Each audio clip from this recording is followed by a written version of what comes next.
I have up on the bottom left corner of the table, the central table of the lair, some quick notes about scores that came up last time. But could you guys please fill in the details for Matt, because you have ended up with Lord Penderin wants you to find the spirit that belongs to a vial of blood for the Path of Echoes. And the Foghounds agreed to table their ire for now if you disrupt the Bluecoat Canal patrols. Yes. You want to start with Lord Penderin, Kate? Sure. So, Lord Penderin finally called in his favor for helping us get rid of the curse, the flame curse that was caused by the demon Karakon. And so, what he asked me to do is, it's part of my religious order that every now and then we just have to sort of retrieve a soul that has gone missing. And so he has asked me to retrieve the soul of a. You're actually going to be super interested in this.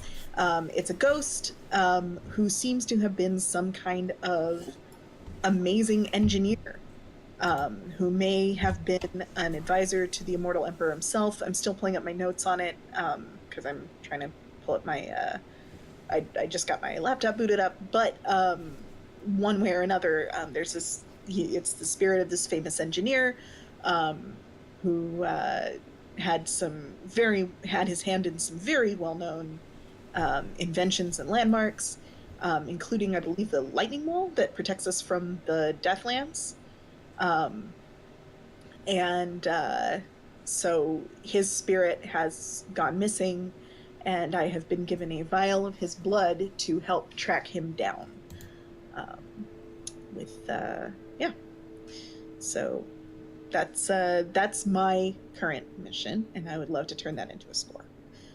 Do you want to take the Foghounds negotiations? Sure.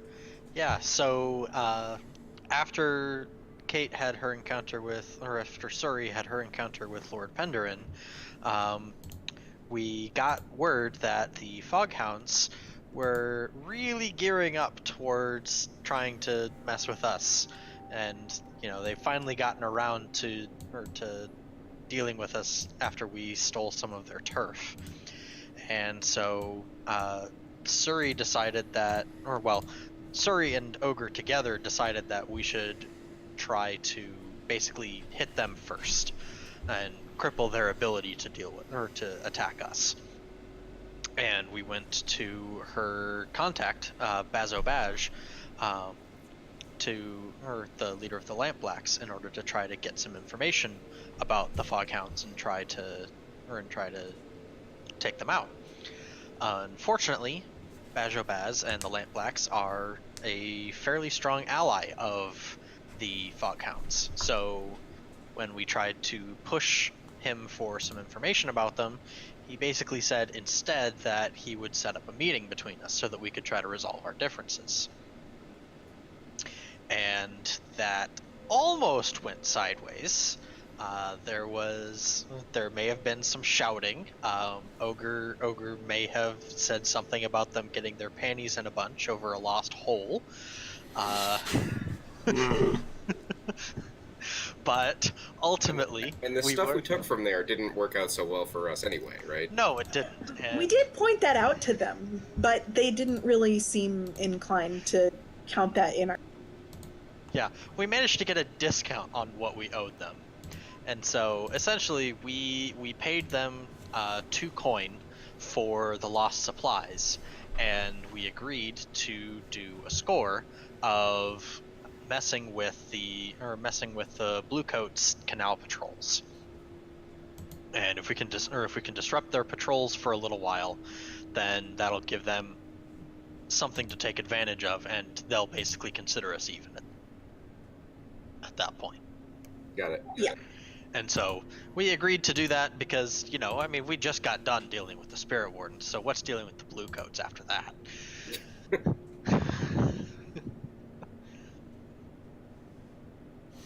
So I think the funny thing about the two scores is one of them would be really good for one of our missing characters, and the other would be good for the other of our missing characters. Yeah, well, So one way or another, I was hoping Blend would be with us this week. Oh well. I think he's actually moving next week. So like, Yeah. he's probably like he's going through right now what we were going. I'm sure. week. Yeah.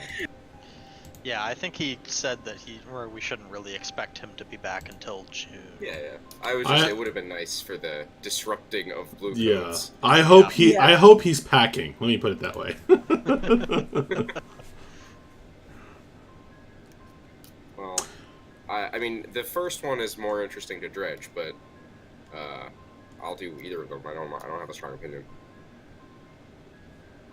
Okay, well, Ogre kind of thinks that the Foghounds one is a little bit more time sensitive, because if they see us stalling on that, then they may just decide to hit us anyways. Yep. But I don't know what kind of pressure Suri is under in order to deal with hers, so... I mean, I think that mine can wait. Yeah. And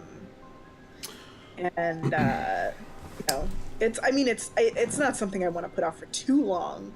But I would be happy to do like some information gathering on it, because I don't, other than the vial of blood, like I don't really know where to start with it. So, it's just the spirit has been lost, so find it and get it. Right. Pretty much my objective, and I don't have a lot of clues other than that. Well, that's like Dredge could do all kinds of wacky nonsense as a gather information on that one. Sure. Yeah, well, that's kind of what I was hoping. That's why I didn't really do too much with it, because I figured you would be better at it. Let me just jump in very quickly. And I wouldn't normally do this, but to kind of... And can you hear me okay? Let me know if I cut out. Just interrupt me if I cut out. You're fine. Okay. Since Matt was forced to be absent, you had a day to look at this alchemical knife. This alchemic knife. That was the last thing I was around for, right? Exactly. We wrapped that up. And we kind of assumed, well, I shouldn't say we assumed anything, but I don't want you to get shortchanged, and that is time sensitive. Ogre and Suri's talk with the Foghounds may have occurred while Dredge was looking at the knife or something. Yeah, I think it's fair to assume that because we came out of that score needing to turn in some stuff to various people, build a shrine of some kind, and Dredge also wanted to study the knife if he could. So Yes. we could just say Dredge was busy with the shrine thing as well. Exactly.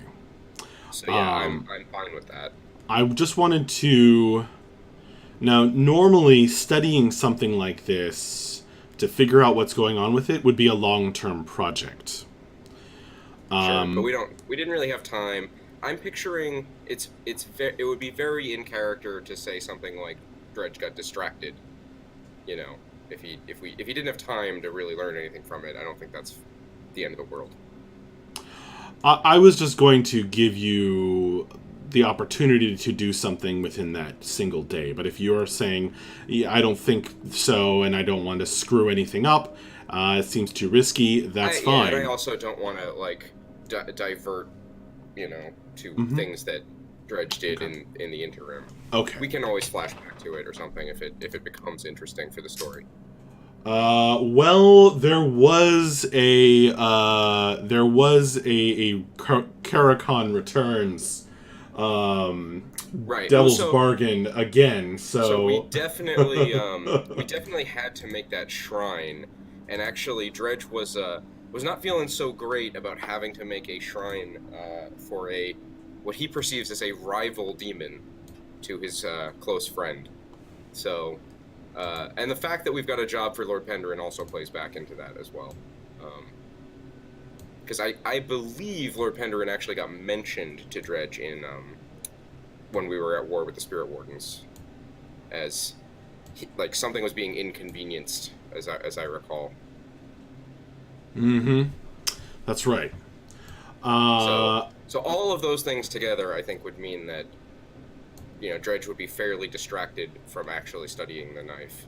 Okay. And if he doesn't learn anything from it, it's not the end of the world. Unless, like, if we come to a moment later on in a particular session where it's like, oh, if Dredge had learned something cool from the knife, it would be relevant right now, then we can figure it out in the moment of what stress penalty we pay to, like, have learned something. So what I'm basically, to sum up, you reserve the right to flash back to this if needed. Yeah, like if it's Okay. something that I can reasonably explain as something he learned in a day from this knife, Yes. later on for flavor of some other action, I may do that. But in the short Got term, he's got enough wacky nonsense that he's supposed to be studying in the downtime that we don't need to add to that.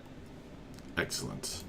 In that case, the knife is now gone, having been sent to Karakon via a pyre, an altar set aflame. Did you want to add something to that?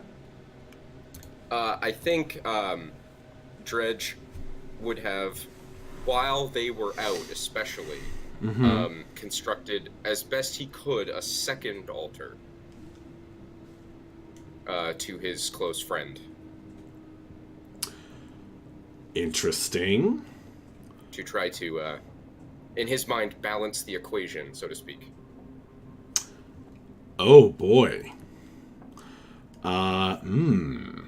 So is he actually worshipping Setara as a goddess? Not worshipping directly, more like he's trying to apply like scientific and mathematical reason to this situation, and so building a water shrine kind of counteracts the fire shrine in his mind. It's more about keeping balance. Okay. Let's make that a simple long-term project. Sure.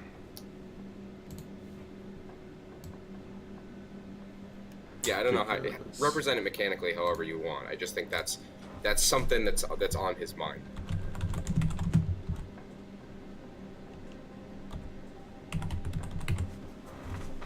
I think that's pretty cool.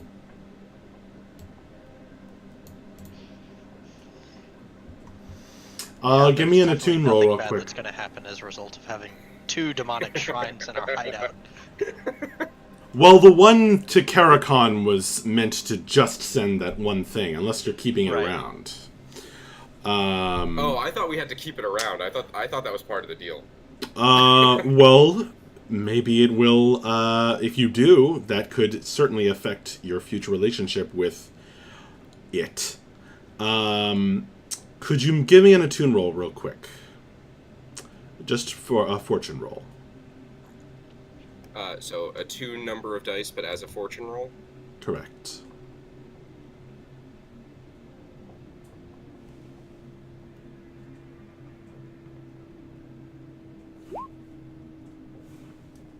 What did you get? A 5 is the top. Okay.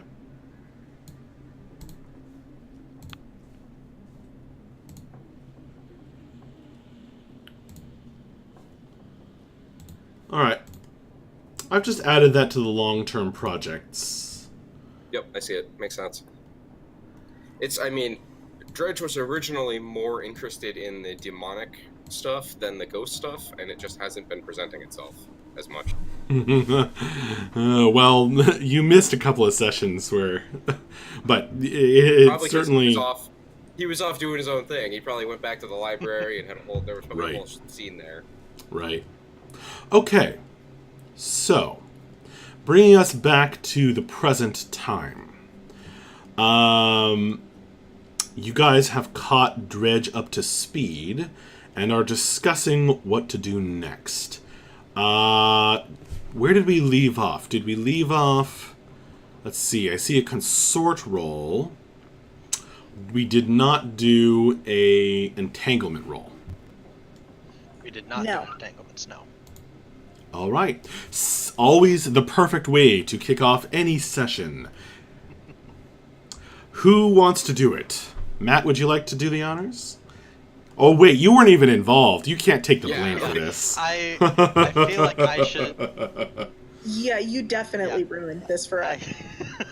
I don't want to, I- but if anything bad happened as a result of that meeting, I do think it would be kind of funny if, like, no matter what the score was, the entanglements had to do with Dredge, who wasn't even there. Okay. I Okay, think that would be humorous. You know, we need to make this. We need to add a mechanic to where not only does the person, do you guys decide who has to roll, but we can add dice to the entanglement roll based on what they did.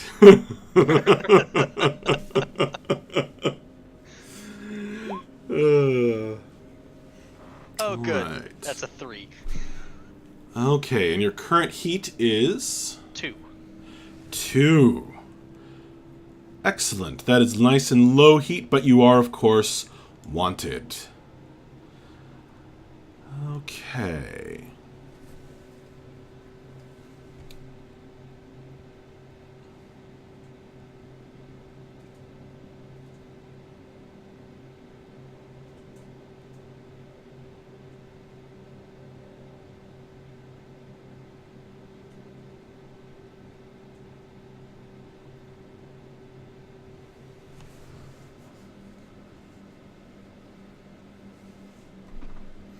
All right.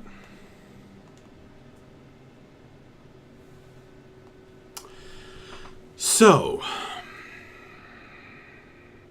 you remember, or you've heard described now, Dredge, what went down.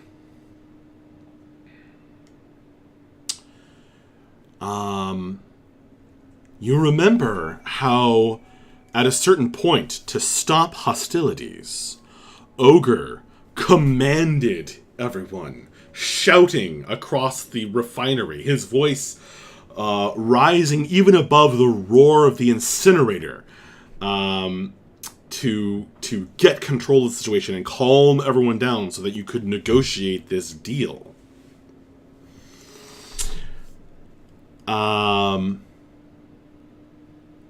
You receive word. You receive word that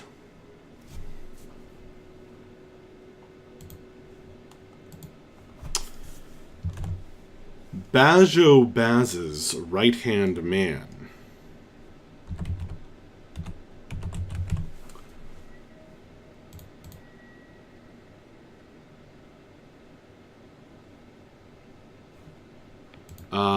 won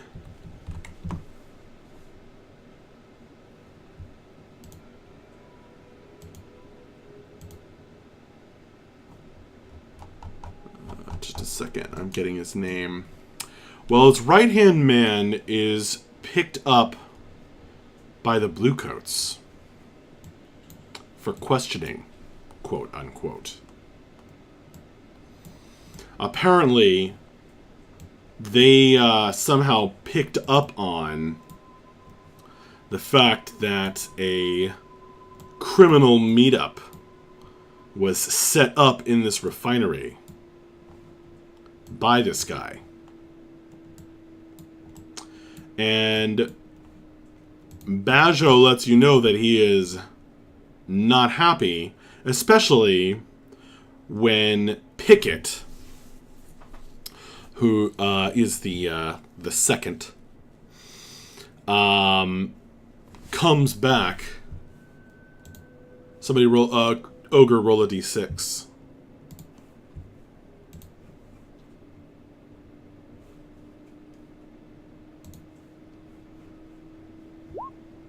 That's a 3. Especially when it sounds like Pickett is not one for being super tough. Probably not going to talk, but definitely not one to stand up to the Bluecoats and shake it off. This is a problem for you guys because Bajo is someone you are trying to get closer to, and is already close friends with Suri, but as a crew, you would like Bajo to be an ally.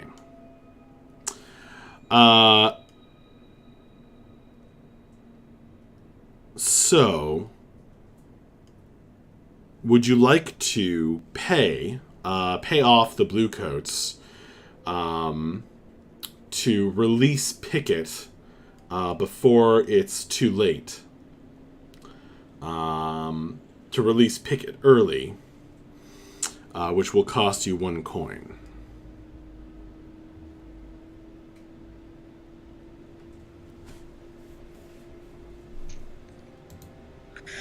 We were pretty low on coin last time, and we didn't really get anything from the last score. But I would honestly pay out of my stash for this in order to avoid making an enemy of Bazo.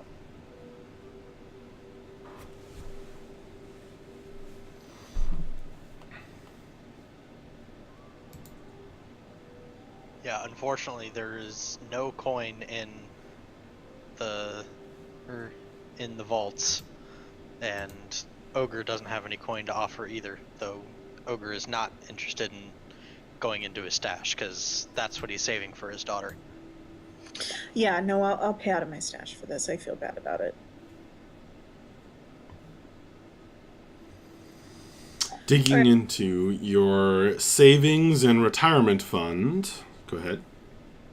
Yeah. No, I'm just go ahead. You come up with a bag of silver, some silver coins, and pay off the Bluecoats, who have this down to a pretty well-oiled operation at this point.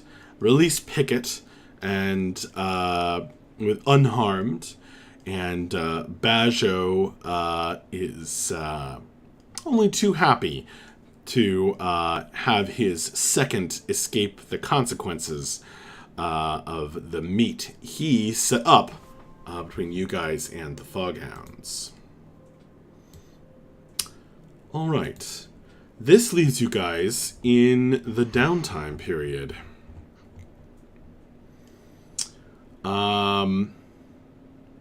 So you have 2 free downtime activities each, and you can jump back and forth between official downtime activities and free play, which is doing character scenes, doing little actions and stuff you want to take care of, or gathering information for the next score. But since there are turns, or rather there are sort of specific actions, why don't we try going one at a time? And so let's see. How about Dredge? We'll start with you. Okay, well, so first off, I think at some point in the last few time frames, Dredge would have had to go and deal with his stress level. So I'll go ahead and make a vice roll for it. Okay. Could you describe how you take care of your vice? So up until now, it's always been that he goes and he talks to this cultist in Night Market, and he gets prayer tattoos, weird glyphs, that are based on those conversations. But I think he's starting to trend away from that and be more focused on the knowledge itself, so to speak. Okay. But I think for now, what I was thinking is he might get one like really significant tattoo to sort of before I make whatever transition I'm planning to make. So let's just say for now he's getting the outline work done or something on a more significant piece. Interesting. And what is the name of your purveyor? Arana the Blessed. I sent you an image of her last session, I think. Oh, really? Yeah, I was just looking at it in Discord a minute ago. Oh, I rolled the wrong thing. I rolled resolve instead of stress. Oops. Is there some way for me to just use that roll? How does Indulge Vice normally work? It's whatever your lowest resistance roll would be. Well, yeah, all of mine are the same, so it Then- would have still been... Then It's just yeah. 2 dice then, right? So I clear 3 stress. Okay. That's fine. What is your current stress? It was at 5. Okay. So, Dredge, you go and Arana speaks to you of things that scurry in the dark and live in the shadows, and begins the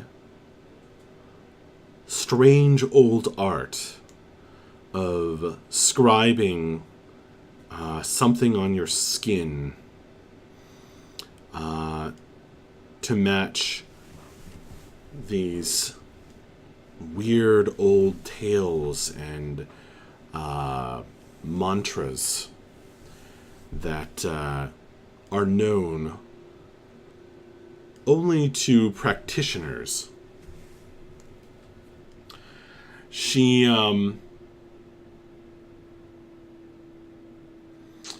you have a design that the two of you have decided upon, and she does prick your skin with the needle,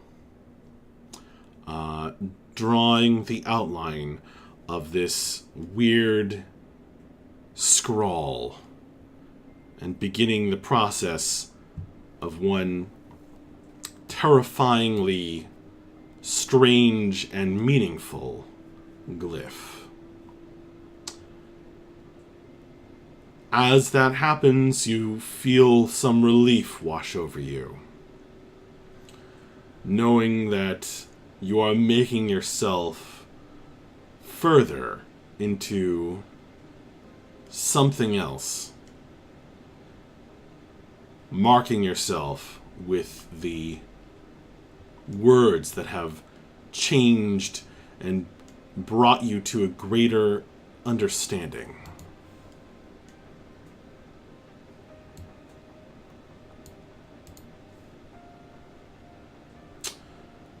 Ogre, what would you like to do?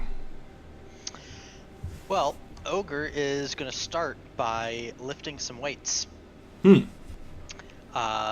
And with that, he's going to advance his personal playbook and pick up a new ability. Mule. Ho ho! Your load limits are higher. Interesting. Wow, does that raise them by 2? Yeah. One of So the Ogre's cool going to be a things. lot better at carrying things now. He's going to have more equipment. He's going to be loaded for bear. John even Harper. when Yeah, go ahead. Seems like he's in a normal situation. Like, you won't even be able to notice that he's carrying all those lead pistol balls in his pockets. Exactly. That's awesome.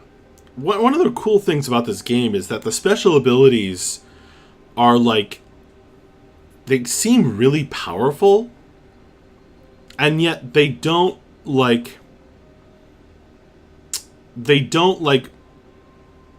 how do I put this? Fundamentally alter the scale of the game, usually. Like, there's a couple that do, like, I don't know, choosing, like, getting rituals and stuff that you pick that you guys chose at the start. Mm-hmm. But they don't, like, fundamentally, like, it's not like, oh, you know, it's not like in D&D, basically. You don't level up and then it's like, oh, now I can fight more powerful things. But the special abilities feel like really, really powerful.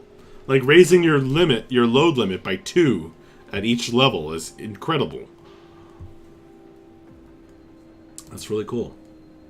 All right. What weights would Ogre lift? I Like, does he just use dumbbells, or does he use something more unusual? It's probably ship not anchors? dumbbells, because this is not just as simple as like he's able to carry more. This is also kind of a like he's gotten better at carrying or putting things around his person so that it's not obvious how much he's carrying. Hmm. And so it's probably more along the lines of like, you know, he's just kind of, I'm sure that given the state of our hideout, there's all kinds of like just odds and ends, little oddly shaped like pieces of building debris or those kinds of things. And so, you know, on top of the normal just kind of lifting, he's also like taking these odd items and kind of putting them in various places and trying to find ways to hide them. It's you know the part of a montage where they're like gearing up and they're like putting things into pockets and clipping things onto other things. It's like that, but it goes on for a ridiculously long time. It's like clipping things to other things, like yeah. Okay, so he picks up some building debris and puts that in pockets and straps it to his body and just goes through, I don't know, your obstacle course or something.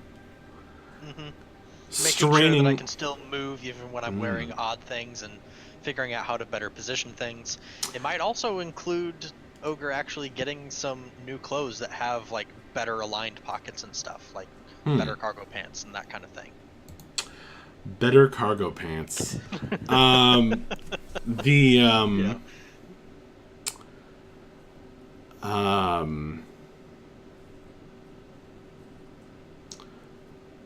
Be honest, is he Lee from Naruto? Is he becoming a ninja? No, he is definitely not becoming a ninja. But like a brute ninja. Headcanon accepted. Lee, no. Guy, maybe. Oh, I see. I see how it is.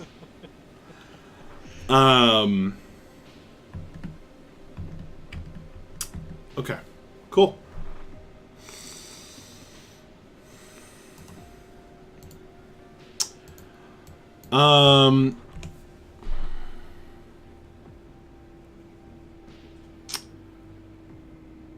So Ogre's muscles. Maybe he even walks around outside and tries to kind of learn how to walk normally while carrying these staggering weights. While Ogre is straining new muscles, Suri, what are you up to? Okay, I think I'm going to have to relieve some stress because that meeting was extremely stressful for Story. Okay. I feel like not very stressful for Ogre. I feel like he really... Oh, Ogre got plenty stressed out. That's coming.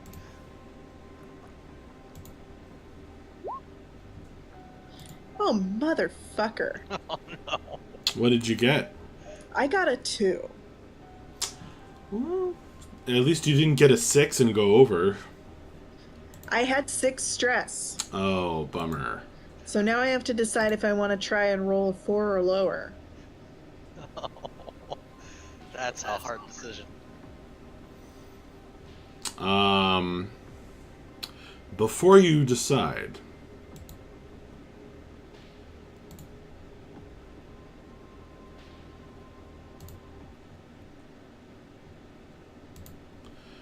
Suri, you visit the Path of Echoes and the archives.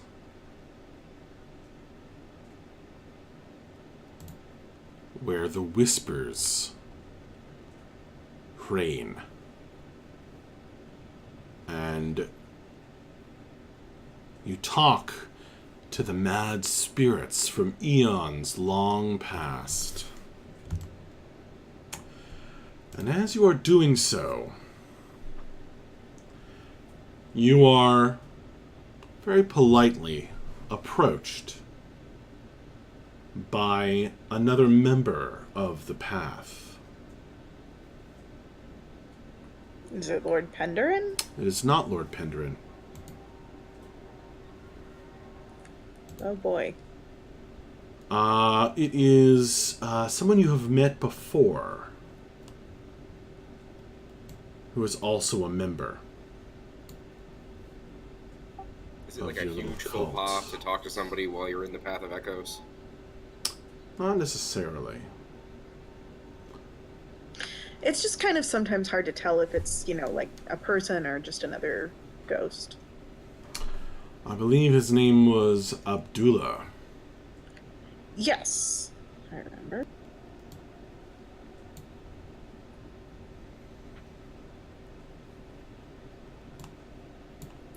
He bows politely and trying not to interrupt your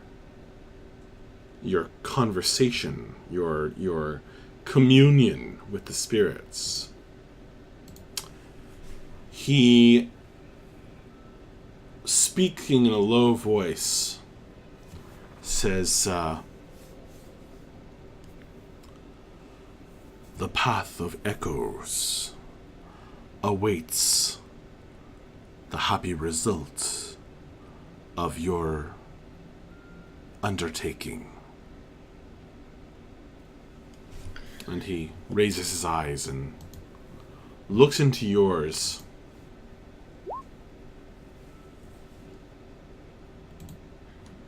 I say, it is in progress. I have a friend who is particularly gifted at finding these things, and very discreet. He is providing me some assistance without being informed necessarily of all the details.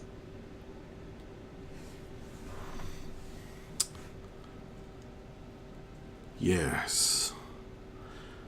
Such was the word I had received myself. I wish you good fortune and offer a warning. Yes. Not to dally too long, for echoes can fade, and those who once were can be forgotten.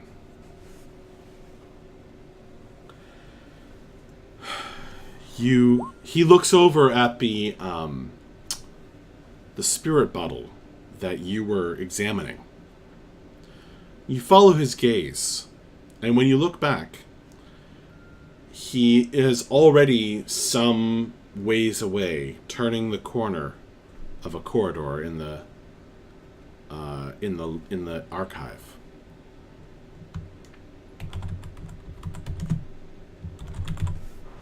Alrighty.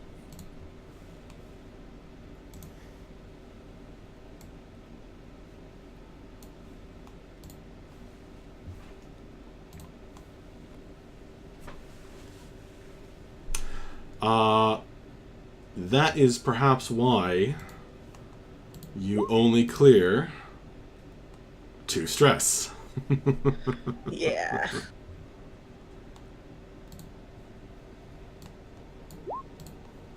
I will now move you back to the lair, where you can see there is a new clock.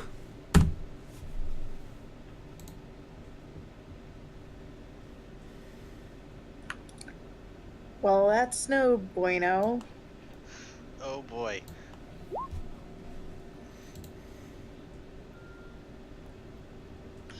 All right, cool, fine, yes.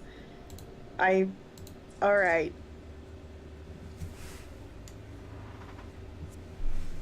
I'm not feeling great about this.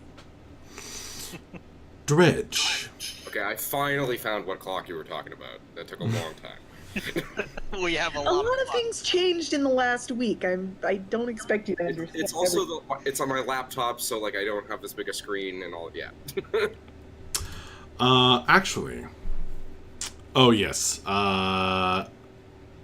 Remind me next time, and I can pull your view to where I'm talking about. Oh. Yeah, that would be good, because this laptop makes it a little bit tedious to pan around. Yeah. I'll try to keep that in mind.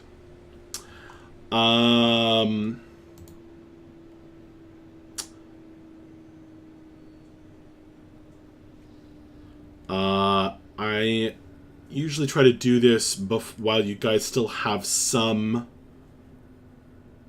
downtime actions left, so that you have the opportunity to respond.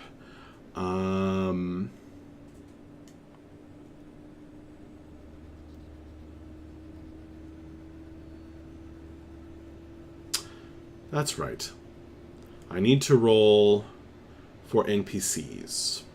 But I think the only ones... The Foghounds are on hold. Most of these clocks are not based on rolling.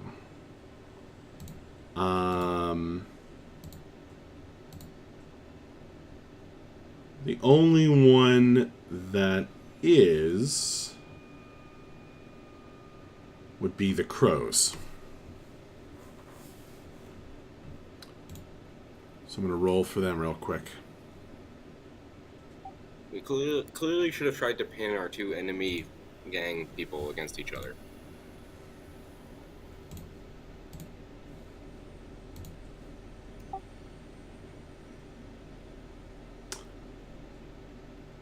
A lot of the, interestingly, other than the Spirit Warden that you mollified recently by handing him a big catch, all of the powerful NPCs who were hunting people down were hunting down players who have not joined us in a while.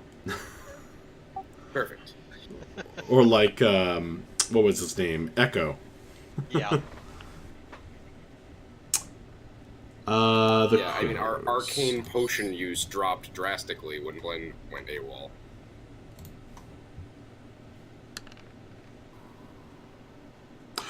Oh my gosh, another horrible roll for the crows. We will not... they have not figured out who took their stash. Who could it have been? I should have a clock for Bajo, for the Lampblacks becoming allies with you guys, since I think that's what you're trying to accomplish. Or yeah, I think that's a kind of a goal for you guys. Didn't we deliver the stuff we stole from the crows to him as well? We did. Right now we're at a +1 relationship with the Lampblacks. Yeah. Yes. We were going to go up to... if you guys can make friends with the Foghounds, who are allies with the Lampblacks, that'll go a long way. We didn't really understand the overall connectedness of these groups before we started pissing them off. This is true.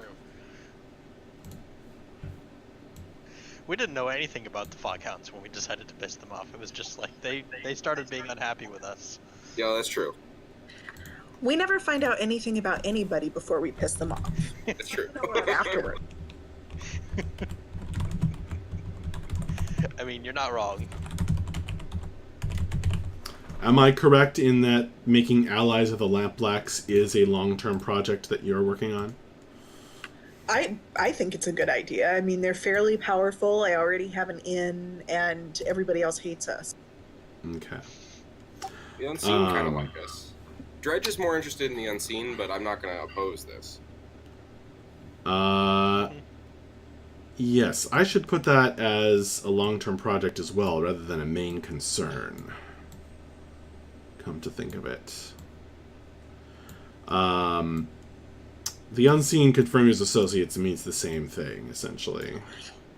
I mean, I don't feel like the unseen and the Lampblacks are going to be opposed in the same way that a lot of other groups might be. No, I just meant as a priority, like, Dredge doesn't care about making friends with the Lampblacks. Yeah, no, I was actually kind of agreeing with you. Like, if we pursue both of them, they're two relatively powerful allies, and Yeah. they have, of not really having a lot of overlap. Mm-hmm. Oh, yeah, for sure. Lampblacks seem a little more mundane than the unseen. Also a little more overt. And, you know, and, like, we're not gonna piss off one by going after the other, and, you know, like, it seems like Yep. going after is a good. I'll say friends of the Lampblacks. What's the right word? Because allies actually is a term that means you're at +3. Comrades. Yes. Comrades. That's good. Fellow that. boat enthusiasts. No, see, the Lampblacks are the former Lamplighters Guild who are out of work now that electric lights have taken over the city. Fellow light enthusiasts. I don't. So we'll tick that clock once because of Suri's relationship with Bajo Baz. Once because of the job you did specifically for Bajo, stealing from the crows. Was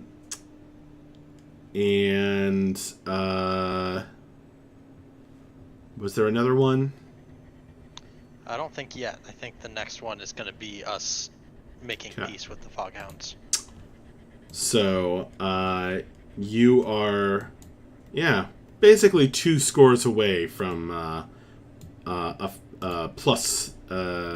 plus on your relationship with the Lampblacks. Or is it +2 as allies? Anyway, point is, there you go. Okay.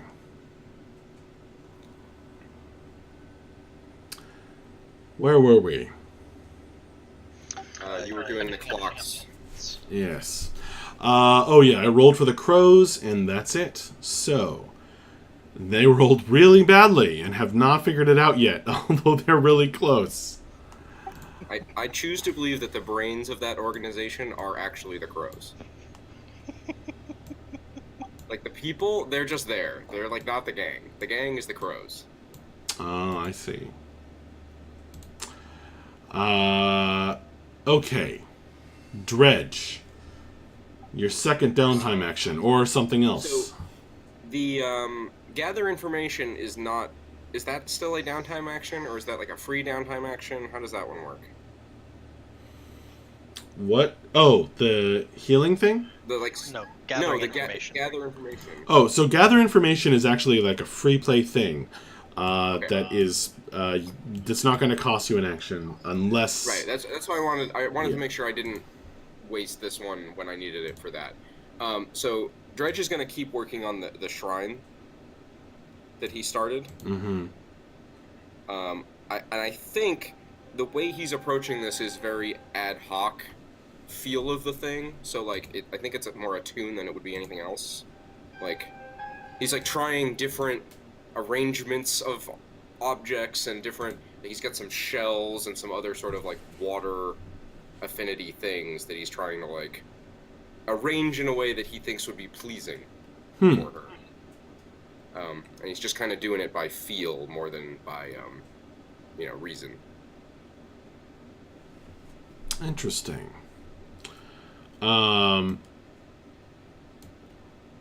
So is he trying to? Does he not really know why he's doing it? He, like I was saying before, he has this vague sense of like trying to It's almost like if you had to like get a gift for like an estranged friend that you don't really know all that well. Right. Like he's on good terms with her, but he does not understand actual motivations, and so he's like trying to balance out our affiliation with this fire demon because in his mind, there's some opposition there, and also the whole like he was making trouble for her. He wants to get back in her good graces. So he's doing it more by feel than by study. So rather than a study roll, I think this is going to be an attune roll. And then, is it just a full-on action roll? I haven't done one of these in ages. Yes. Okay, does position and stuff matter? It does. So this, sure, you're doing it in the safety of your lair. Right. But you are messing with forces that you don't fully understand and which are very dangerous. As Dredge is arranging these things, he can feel the numinous quality of the different shells from deep down in the inky black. Their different relationships kind of being activated as he lays them out on a water-smoothed stone. Perhaps a piece of sea glass, or several of them. Mm-hmm. I was thinking maybe jars of water from different sources. Interesting. Like a little bit from the Void Sea, a little from the canals, a little from maybe a well. Okay. Rainwater. There's no rain anymore, is there? Of course there is. It's often raining. So rainwater as well. As many different sources of water as he can contrive. Go ahead and make an attune roll. This will be risky. And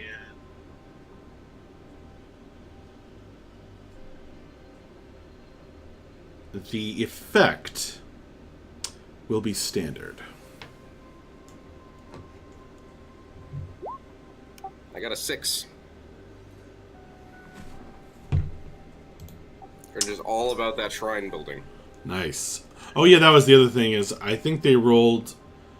Was it all? No, it was the time before, right? You guys rolled like all 6s when you were dealing with Karakon. Yeah, I was there for that one. Right. We definitely did not roll all 6s last week's session. No. All right, so it begins. Okay. Well, that's going to fill up the Awesome. clock. I finished a long-term project for the first time ever. Nice.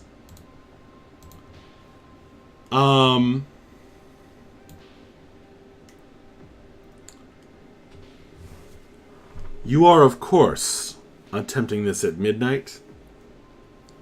I mean, I'm not sure Dredge would know what time it is, but yeah, probably. Like, again, the doing it by feel thing probably has him sitting there for hours, and there's, like, one particular time when it feels right, and it happens to be midnight or something. Of course it is. In the deep darkness, in Dredge's cluttered study area, ripples appear in the jars of water that he has collected.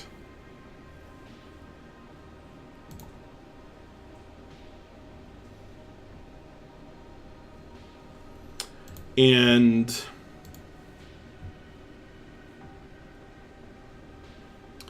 they begin to spin. They begin to form little whirlpools in each jar. and the Dredge has seen the farms where vast tanks of fish that have been exposed to demon blood shed light that plants can use to grow. And the shells and the sea glass take on a similar bluish glow as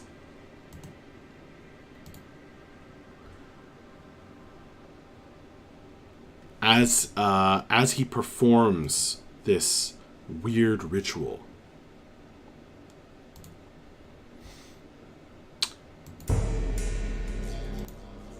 That was a little loud.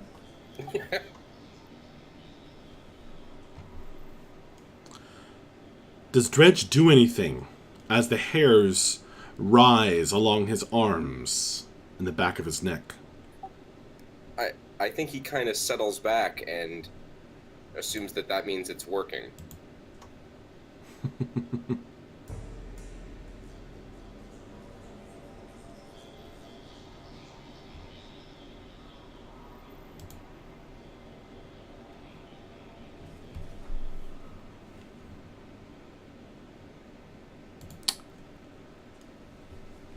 A voice emerges from the water on the... Is it just going to play the same one over and over again? What, the song? Yeah.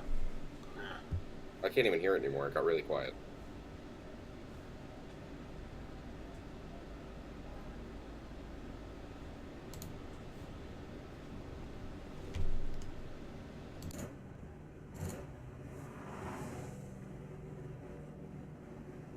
Miles.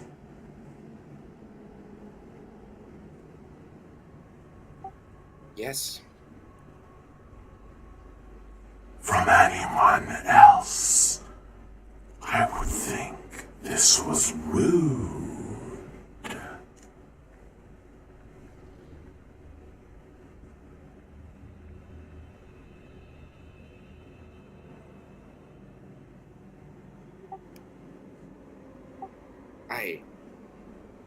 I meant no offense.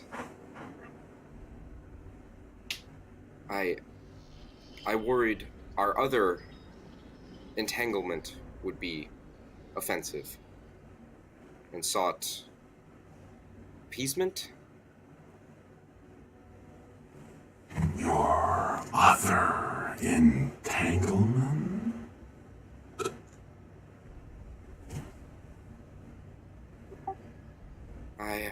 I assumed you knew of the others' interactions with Karakon.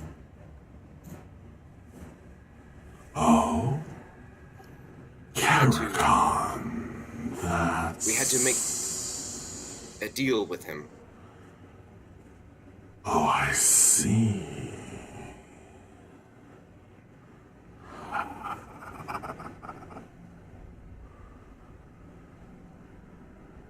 All right, Miles. So, you thought you'd call up your old friend, Setara. Cut out a little bit there, Max, so I missed the beginning of that. You thought you'd call up your old friend Setara and what? Apologize? I did not mean to interrupt or intrude. I sought to balance. Balance.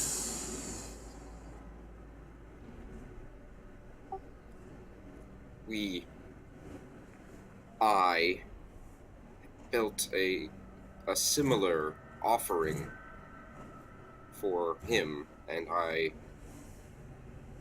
did not want to leave our friendship in question.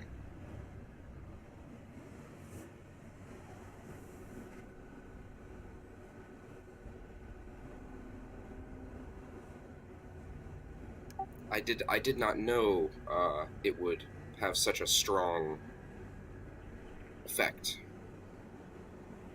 Mistress.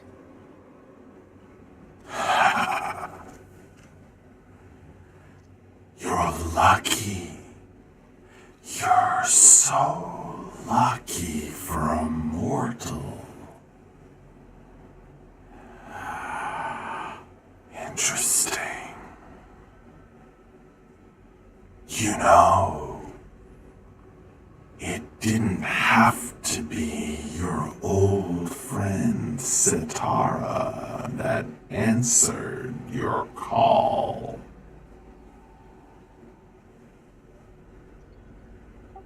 Then thank you for being the one to answer.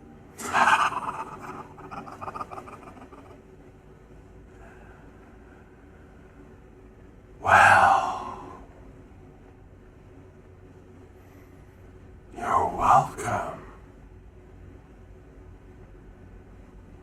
But now you want to balance things.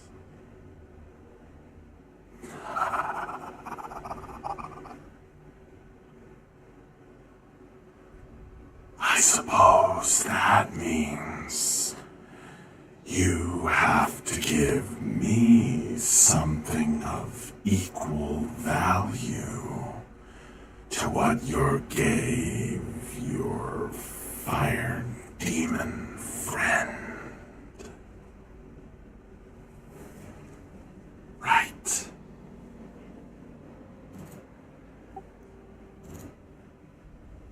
We gave it to him to make him stop antagonizing us. Would there be something you'd like from me?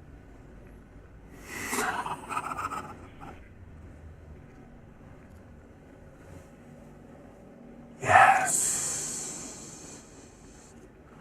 I think there is something.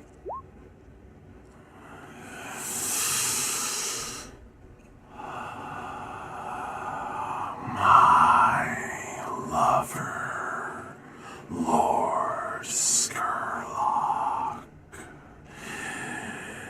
needs a reminder of what I want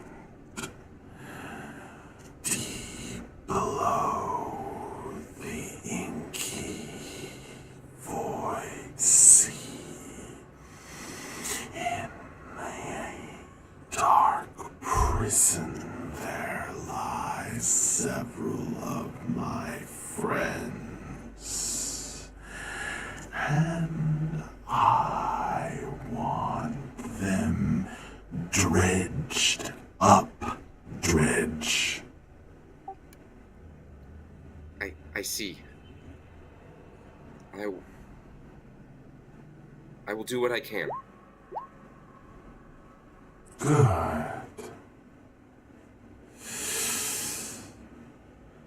Now, this jar of rainwater. Bottle it. Keep it. Whisper my name into it every night before you go to bed.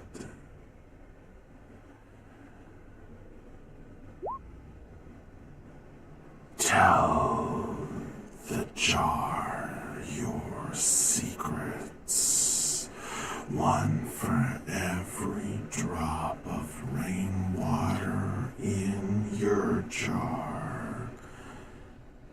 And then Maybe you can use it to calm me.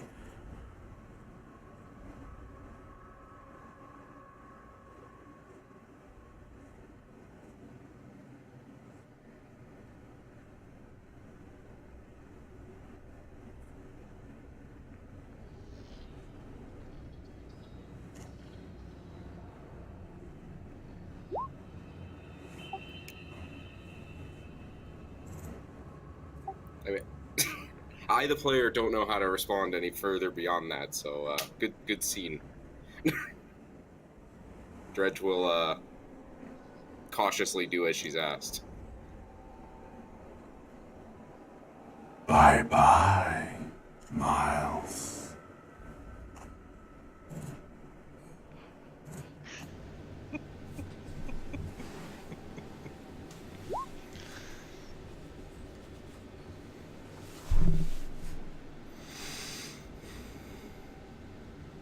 Sorry, I'm also coughing a lot.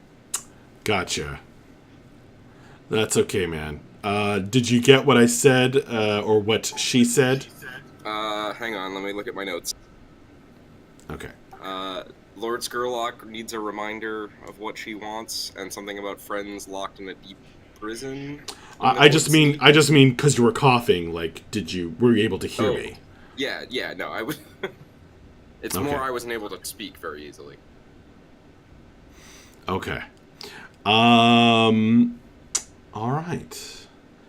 Interesting developments. I guess I only have one further question. Is Dredge going to do as she told him with the jar of rainwater? He definitely will take it and set it aside carefully for now. Let me think about a little bit more about whether the secret whispering part. Okay. Yeah, I'll think about it. All right. We can add that as a long-term project as well. That won't require... Long-term project. Whisper secrets to rainwater bottle. Exactly. How many slices can we put on that clock? It was supposed to be one for every drop of water. So we need like a 12,000 clock. Would probably be an 8 clock. He bulk says secrets. Or there wasn't much Indeed. water in it. Either way. Maybe it's a small jar. I mean, it was rainwater, so it's kind of a pain in the ass to collect. You leave a jar outside. With a funnel, Yeah. perhaps.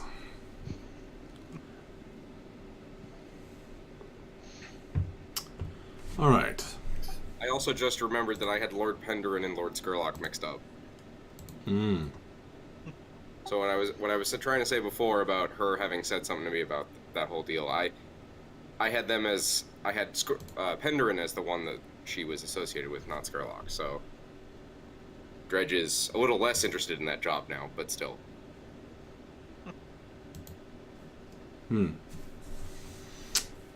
Yeah, Lord Penderin is the head of the Path of Echoes cult, that secret cult that Suri belongs to. I can't get all these shadowy lords straight. Well, they are all pretty weird. All right. So that was Dredge's downtime action. Ogre, your second downtime action. Well, Or while- other thing. Yeah, so while Suri is going and talking to ghosts and getting shamed for not doing a job, and Dredge is building a shrine to a water demon, Ogre is going through the obstacle course. Again. Yes, this time in a more traditional fashion. He's just wanting to build up his prowess. While you were muttering to ghosts, I was studying the obstacle course. While you were summoning water demons. I was lifting weights and studying the obstacle course. You should have just done 100 push-ups and 100 sit-ups and a 1 kilometer run. 10 It would have been more kilometer. 10 kilometer.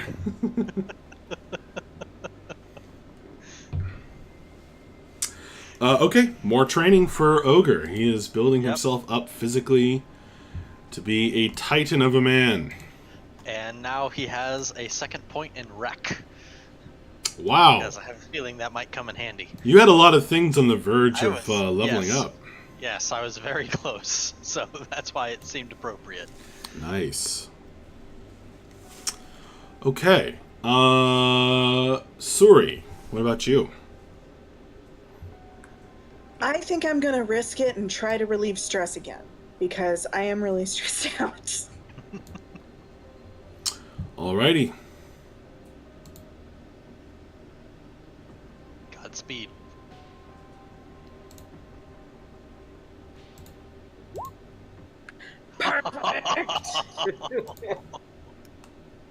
Wow, right on the money.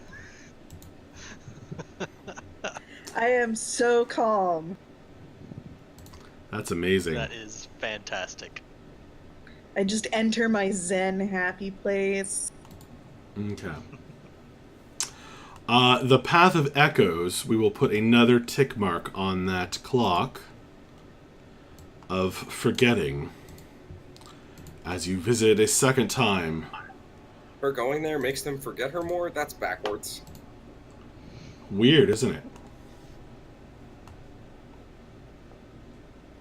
It's almost like the more often she's there, the more often they're reminded of the fact that she hasn't done what they want. It's alright. This is just, they're just like mean girls. Like I'm here all the That's what it time. sounds like. We're gonna forget you. It's because I didn't wear pink on Wednesday.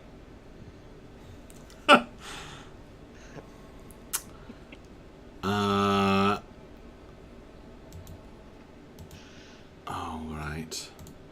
I don't think... is there any role-playing you want to do around that? No, I'm Okay. fine. I just Alright. she just goes and kind of like tries to avoid everybody as much as possible. She goes to like back weird ghosts that don't That's why they're talk forgetting to. you. Yeah, exactly. Like the nerd ghosts. Somebody's obviously... yeah, indeed. So, Suri, yeah, wow, you managed to clear your stress. Congratulations. Okay.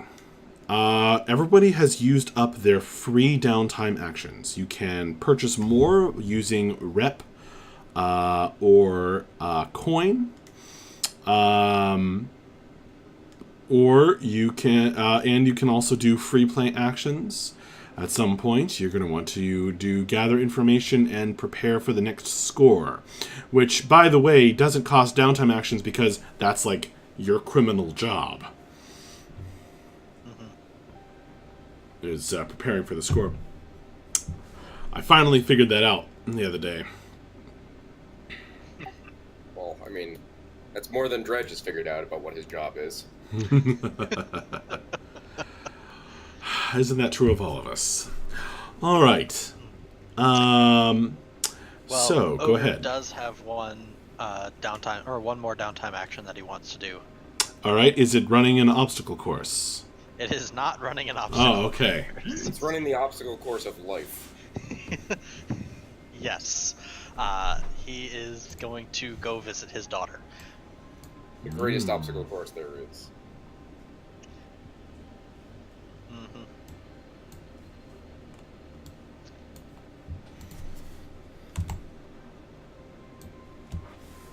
I have the credit for this image written up. Yay. Okay, it's time for a fortune roll.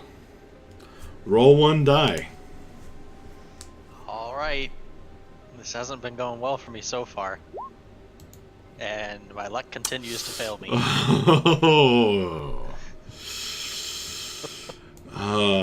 A face you did not want to see. A face you did not want to see. A very handsome character. By the name of Tishette Hicks is in evidence.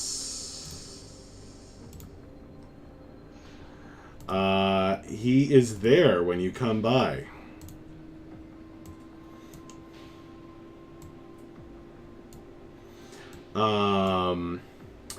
How would Ogre react to that? I feel like not well. Not well, no. I feel like Ogre has enough restraint to basically say, I'm here to see Syrah. Mara gives you this white-faced, angry look. Her eyes widening as you come in. What are you spending coin or rep to do this? Rep. Okay. What are you coming bearing gifts or I've probably got a small toy for Syrah, but Okay. but this is not a shopping spree. Right. Carrying the hollowed-out shell of a hermit crab. Wait, that makes no sense. Carrying a live hermit crab in a tank. I picture that was up until recently part of Drudge's Shrine. He's like, well, I don't need this It's like, I anymore. guess I don't need this part.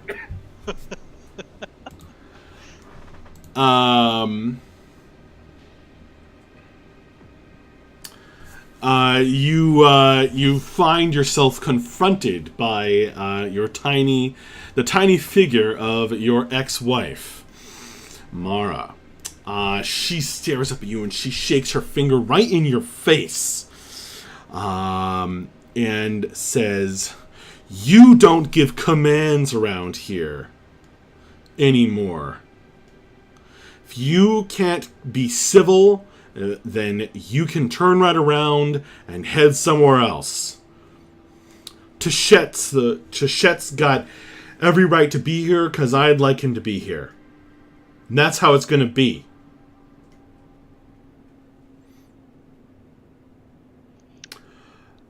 You feel your blood, unbidden, whether you like it or not, is pounding in your ears. Your face, you can feel, is burning bright red. Totally out of your control. It's involuntary.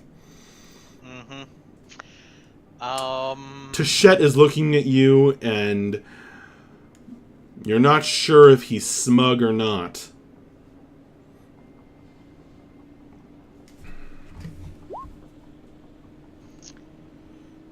Yeah,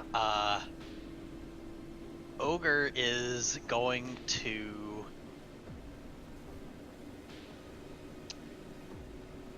without even really, like, he's just gonna kind of look past Mara and look to Syrah, and he's just going to say, "Come on, sweetheart. Daddy's gonna take you to the park. Just you and me." Mara says, "You need to ask me permission for that."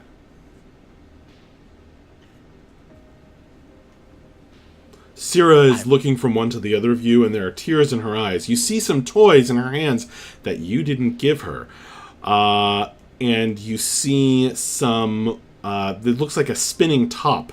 And you see some wood carving tools by Tichette's elbow on the little table.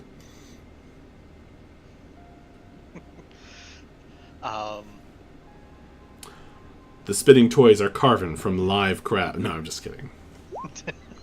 Decorated with the shells of some sea creature. Yeah.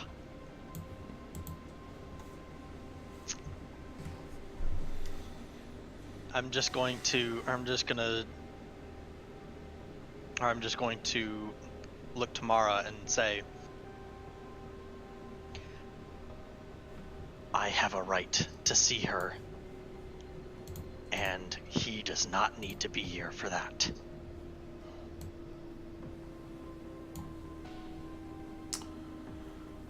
She's staring into your I'm eyes. trying to make a compromise here. and I am definitely flexing my fist. Because this is not the kind of thing that Ogre is well suited to handling. Ooh. She's looking in your eyes, looking for some kind of something. Oh, I've never put up a picture of Mara, have I? Mm-mm. You don't happen to have one, do you? Well, we had I that do dead not. crab god. I don't think that's her. It's Ogre's ex-wife, so I'm assuming. All right, I have one. This character is like wearing jewelry, which I feel like. Actually, you know what? Maybe she is wearing jewelry given to her by Tachette. Yeah, that guy looks like he probably gives out jewelry. This is a little bit richer looking than I, but I think it's the right look for the character.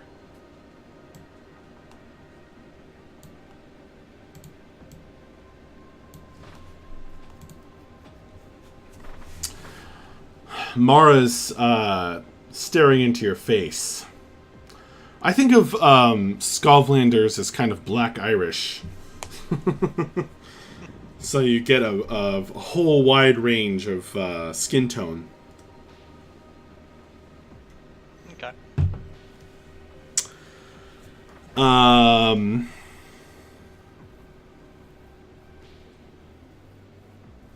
She is staring into your eyes, looking for something, some kind of softness, perhaps. Does she see any?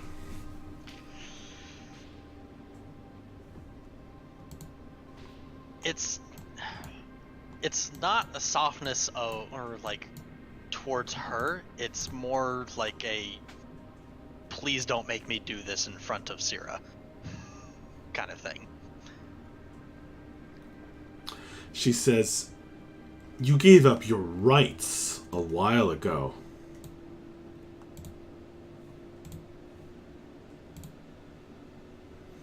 Don't talk to me about rights. Tachette. So, are you going to react to that? Or are you still kind Not of... immediately. Not immediately if you want Tachette to jump in. Tachette kind of stands up, and he raises his hands, and he says... Syrah, at this point, I said she's looking with tears in her eyes. They're starting to trickle out. Tachette is standing up at this point. He says... He's like, please, I think it would be all right if the man was able to be with Syrah for a time. Mara's like, she's like, don't you try running out on me. Tachette says, no, I just think it might be best for everyone, especially Syrah, if I just stepped out for a while. You should go with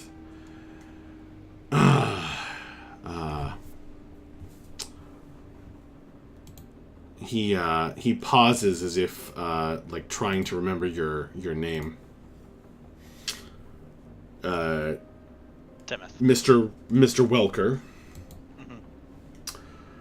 You should go with Mr. Welker and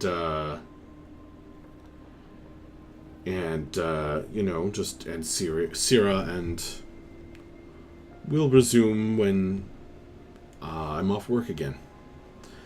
And he kind of scoops up his carving tools and just kind of edges around you in the small room.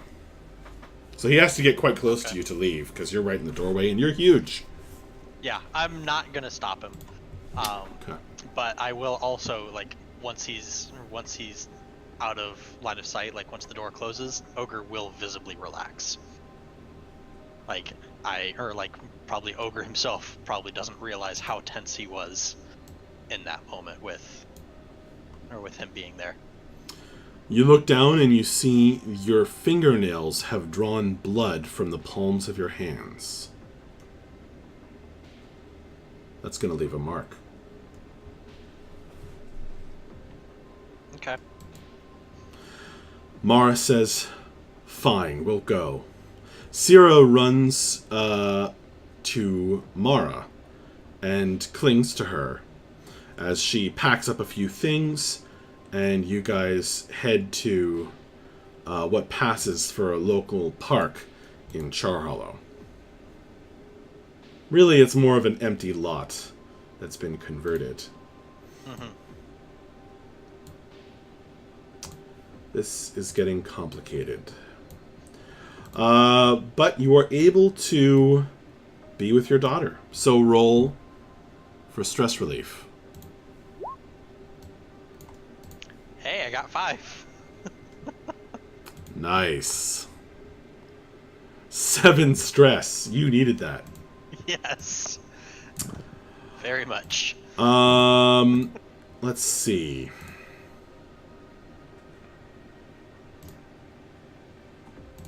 But I think that's going to have some pretty lasting consequences. Yeah. We will tick 1 on the clock automatically. And then I'll let you roll to see how many more are ticked later on. So will it be 1 more or 2 more? So, yeah, so it'll be 1 to 3, 1 more, 4 to 5, 2 more, and 6, maybe something special will happen. Okay. That's a 4.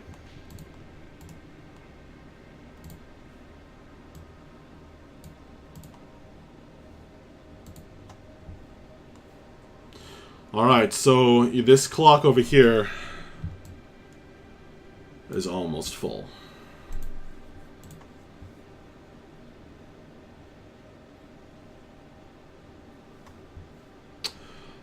Whew.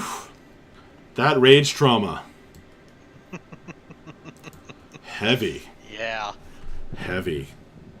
Ogre's story is really tragic. So far.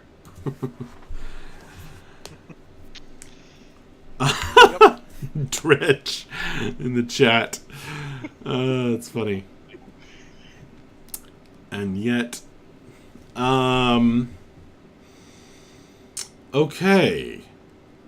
Does anyone else have any actions they wish to purchase?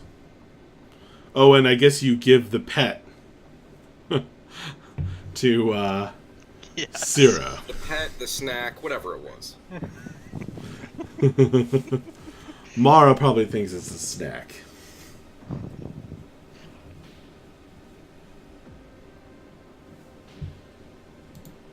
I mean, I keep giving all of my money to buy off Bazo's good favor, so I'm not gonna spend it on anything else.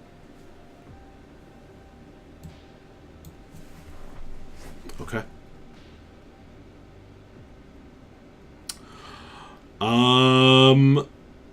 Well, you don't have to, and you can change your mind later, but we are in free play.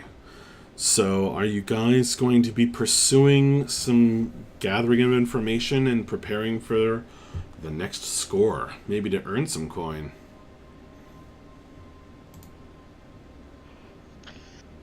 Yeah, Ogre is going to... He wants to talk to our unseen contact and see if we can get some information about the Blue Coat Patrol. Interesting. You want to talk to your unseen contact. You are, of course, speaking of the man in the mask. Yes, the one whose servant has dagger teeth. Yeah, the Taikarosi butler guy.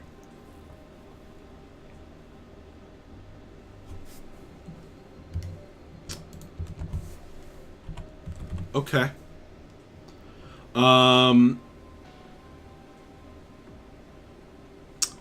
Is there anything in particular you wanted to do um,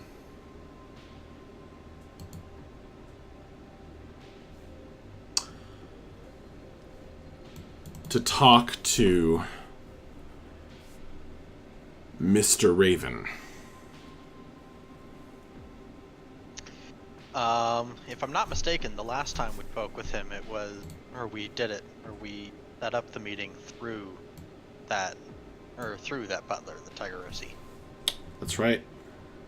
So we'll probably be talking to him first, saying that we would like to have a meeting.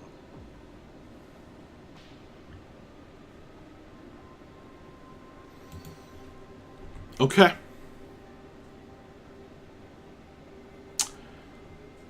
So you go to... So our camera jumps to the strange old building, weathered and damaged by rain, in 6 towers.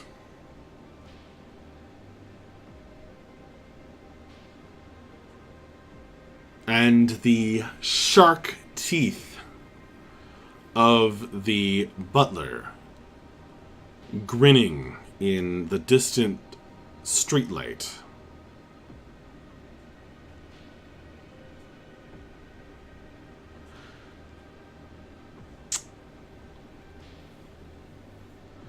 And he says, "Do you have an appointment?" I do not, but we were hoping to speak with him at his earliest convenience. We are... Enter.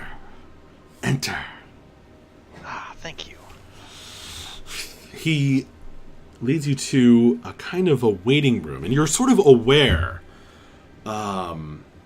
anyone who's there, of like large black cloths and draperies.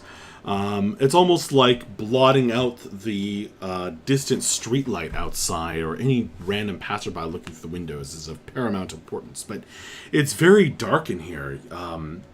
There's light somewhere in the house, and it kind of streams and cracks through the floorboards, but it's really only enough to give you a sense, almost like there are ghosts lurking in the room, like strange, billowing figures that you can't quite make out.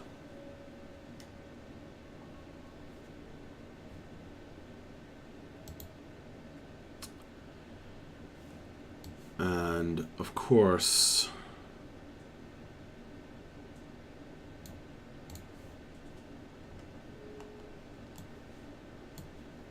when Mr. Raven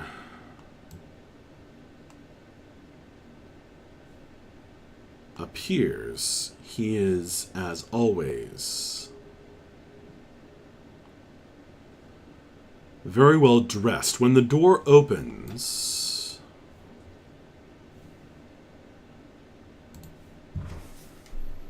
of course, the unseen. That would not be appropriate.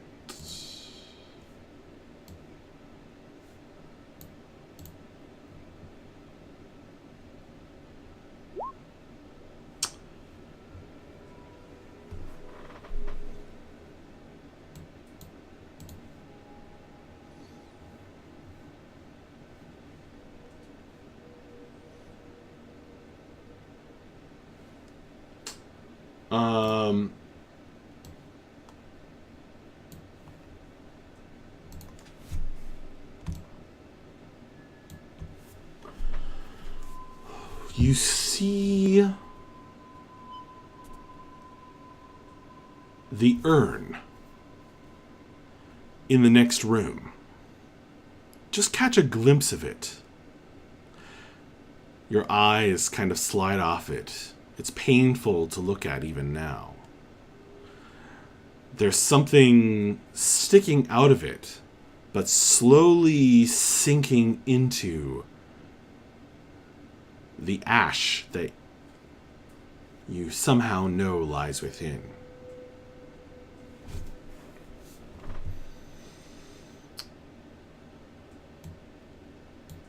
The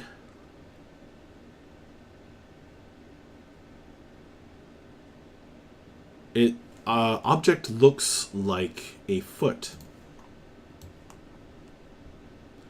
And it's slowly sinking in deeper into the urn. But then the door closes. And you are in the room with the shark-toothed Tycherosi butler and the mysterious member of the unseen, Mr. Raven.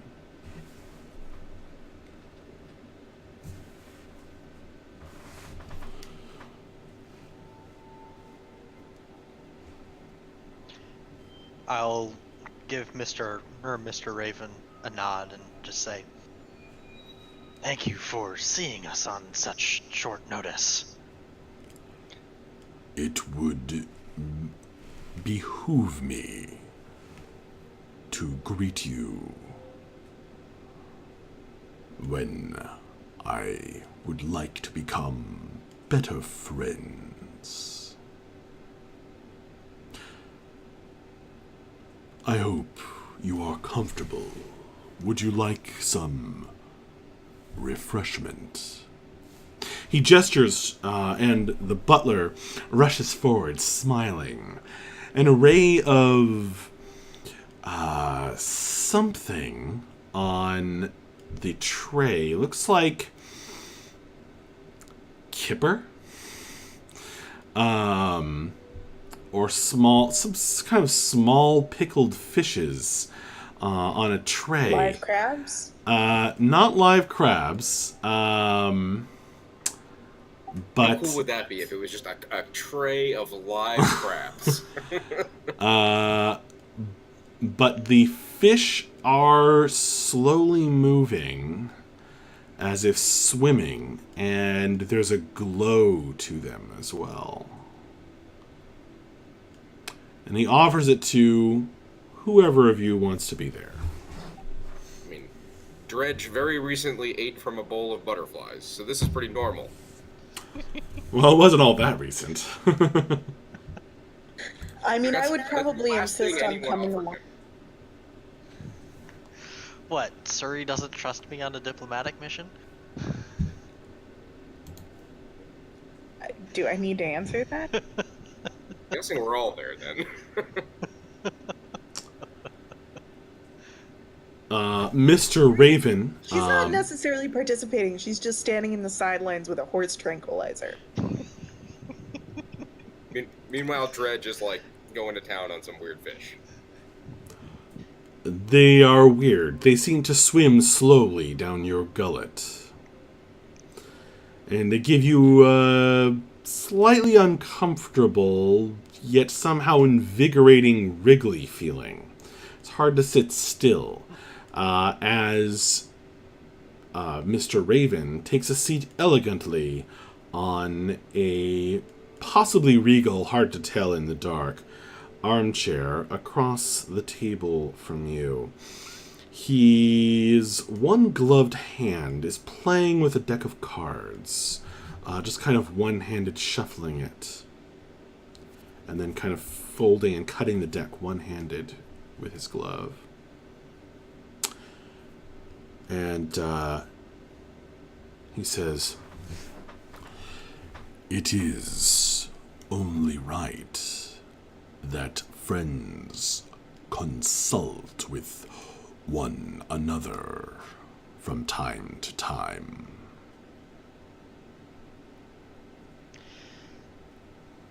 We thought the same thing, and we thought that we've come across a job opportunity recently that could be a unique opportunity for us to exchange favors. I am listening on behalf of the unseen. You do realize that it is somewhat unusual for one of our members to meet with you in person. I understand, and I appreciate the import of your being here and speaking with us. Especially given your recent difficulties, even after moving. Indeed, that's one of the things that we're currently working on. I trust that situation has been resolved. It has, indeed.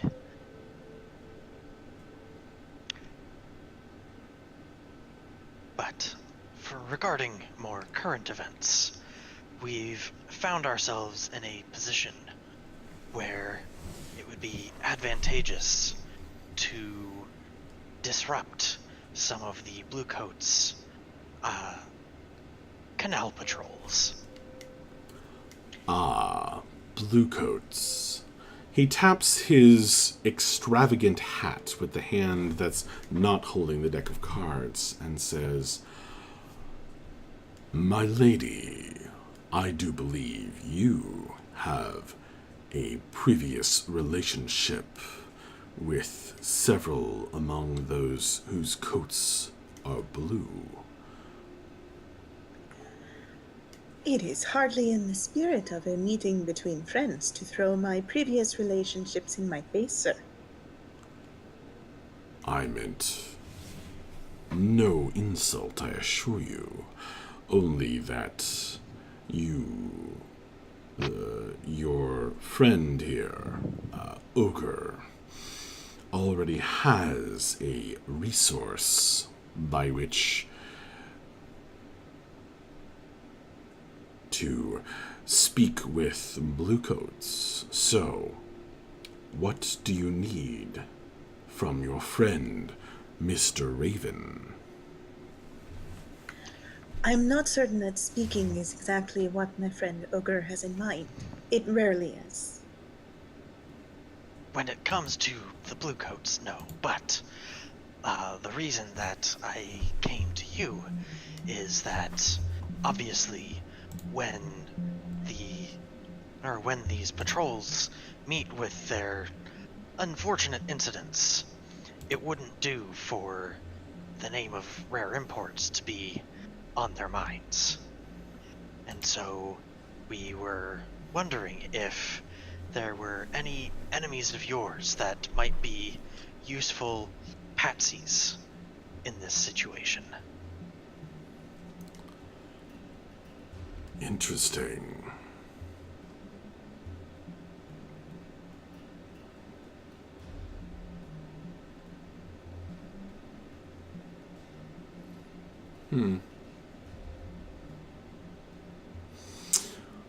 Go ahead and make a fortune roll based on your consort. Sorry, say that again? Go ahead and make a fortune roll based on your consort. Okay.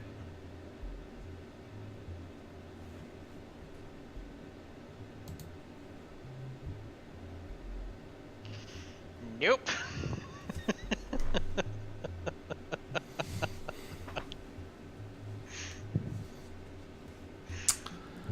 He says, it would be most interesting to... Oh, actually, sorry. Because this is a sabotage mission, and I'm trying to gather information regarding that, could I get the bonus die since that's one of our hunting grounds? Absolutely. Okay.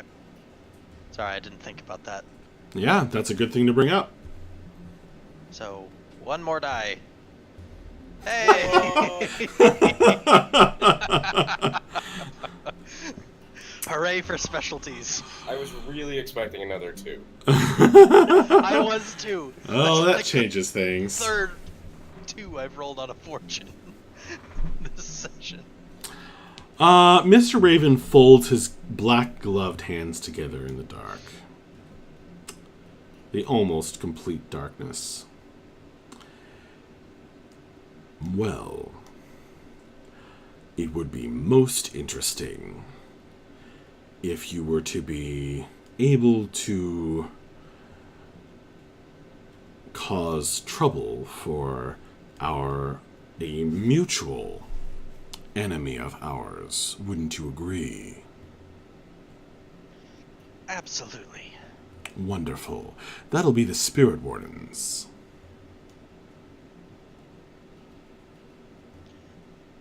I see. Well, Don't worry. I have more to offer than that.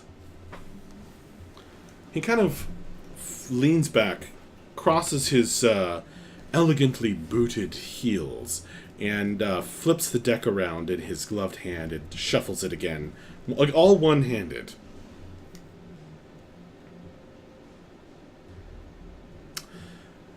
And this could be something that would enter Rare Import's area of expertise while looking bad for our mutual unfriends, the Spirit Wardens.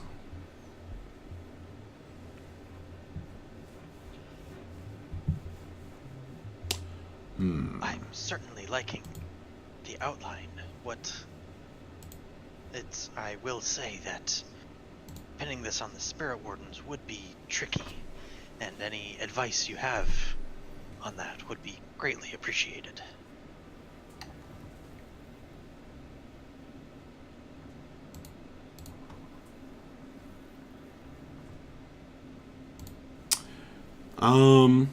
Sorry, I'm checking my notes real quick. Okay.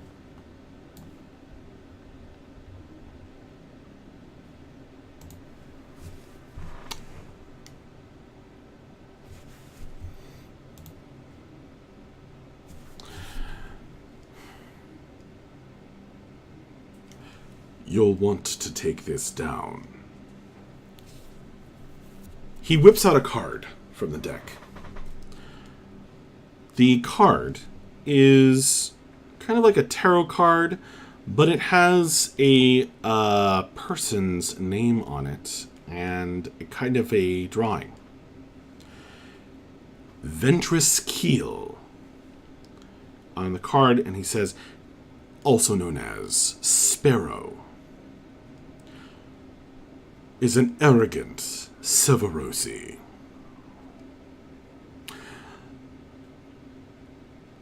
Ventress's goal is destruction.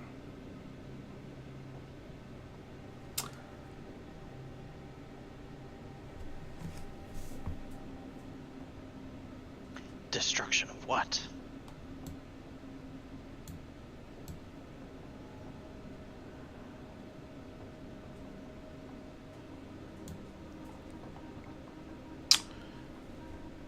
The Empire. He wishes to free us all, perhaps. Plots against the Imperium are his tools.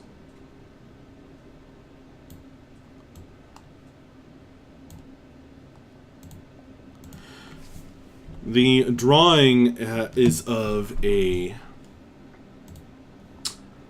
man in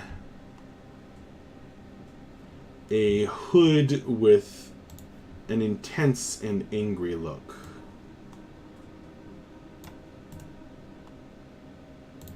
Well, here, I'll just show you.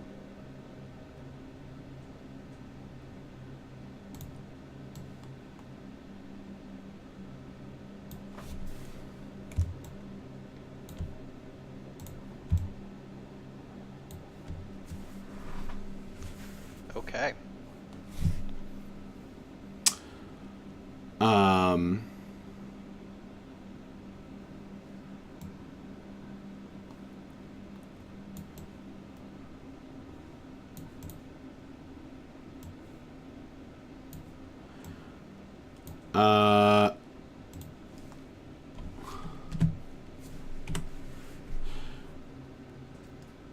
Ventress Keel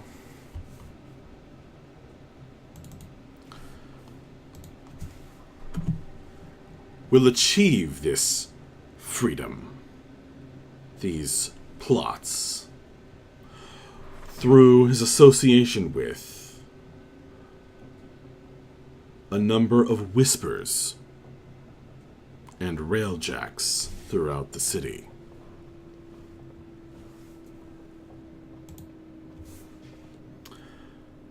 Himself, he is an expert in demolitions.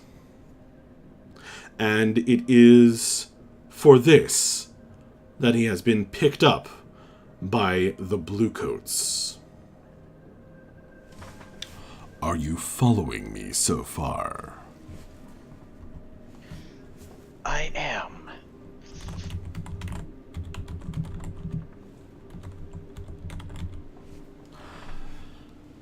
The Spirit Wardens would be interested, theoretically, in Ventress Keel had he not already been picked up. In reality, probably more interested in his friends. But the Bluecoats don't have to know that.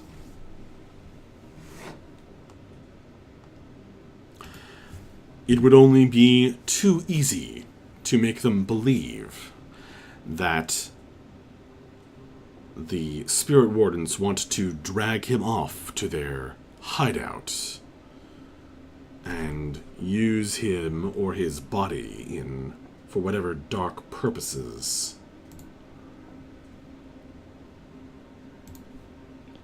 they might need. He pulls out another card.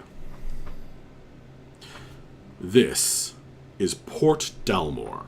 This has a kind of a drawing of a guy in vaguely, you can see in uniform. Grizzled, Akarosi, he looks worn. Port Dalmor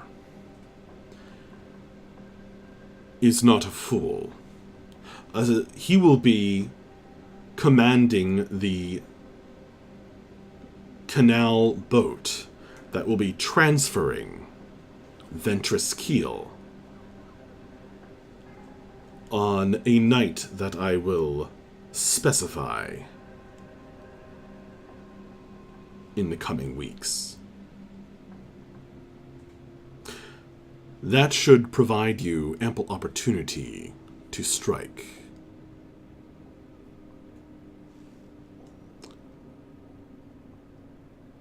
I would suggest something a little more thought out than a simple disguise this time.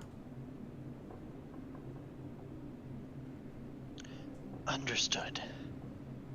We'll work on it. If, as you say, we have a couple of weeks, then we can put something into motion.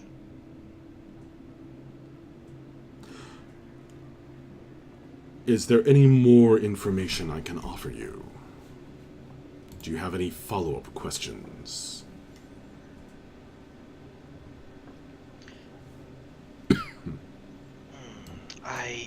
If you have the information, it would certainly be useful to know how many boats and Bluecoats would be part of this convoy to transfer this prisoner. But if you don't, then, as you said, we do have other Bluecoat contacts that we can...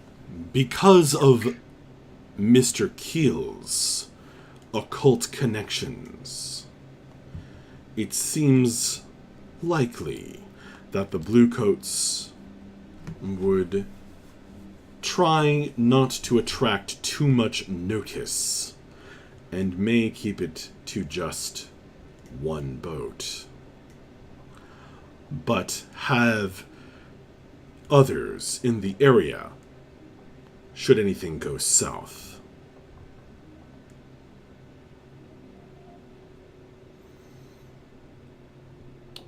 If you need it, I can also point out to you an access area via underground canal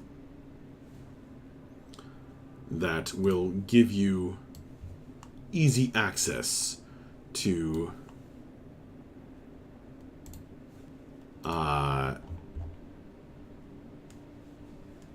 the points of interest in this particular venture?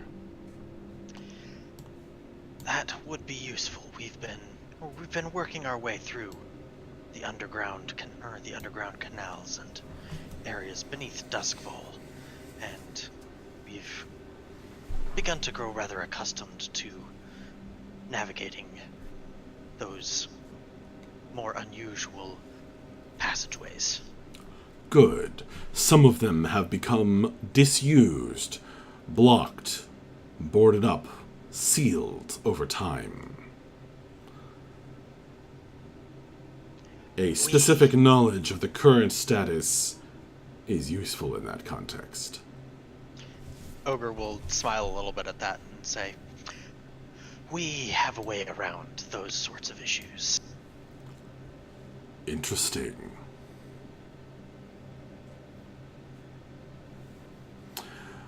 I wouldn't be surprised if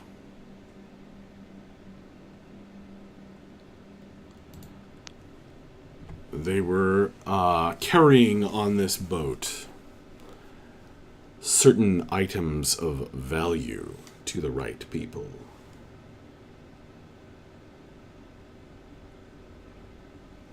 And probably any evidence related to Ventress Keel. So, that might be worth looking out for as well. Absolutely.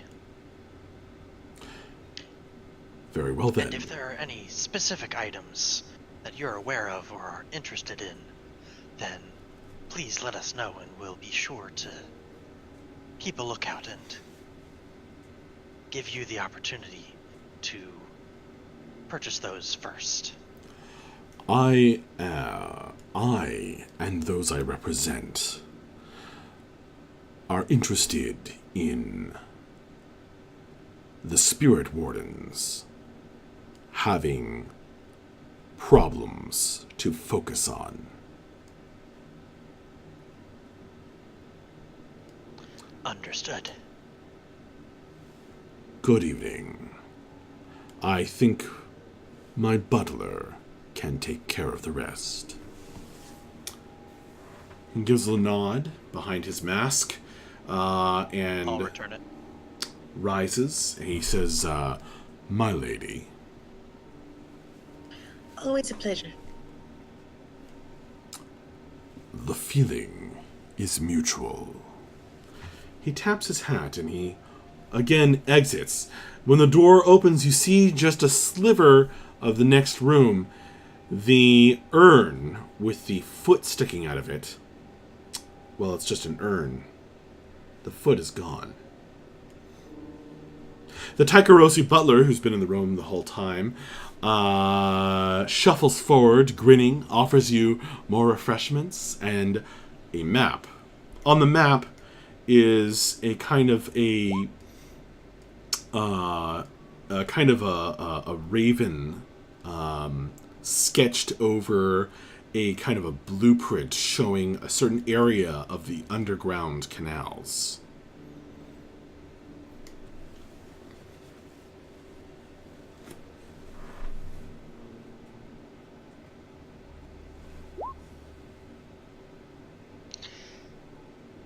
Excellent. I think that's all I needed. If there's anything you guys want to ask the butler about. I do not want to talk to the butler. Oh, well, was there anything else you wanted to ask Mr. Raven before you left? No. Okay. Nope. I assume Dredge has just been eating fish this whole time. And, like, feeling them wriggling around in his stomach, like swimming. Yep. Yeah. Absolutely. All right, returning to the lair or to whatever, wherever your life takes you. Do you guys want to gather more information? Do you kind of want to just jump into the score? Well, so since it sounds like we've got weeks on that one, do we want to try to knock out Suri's thing first? Well, I mean, I say weeks because we're just vague about time. Yeah, I think that's just in the narrative sense of us, having more time to prepare. I Well, think it sure. is- yeah. I was just being vague about time. I wasn't trying to say, like, you guys can do whatever score you want to do.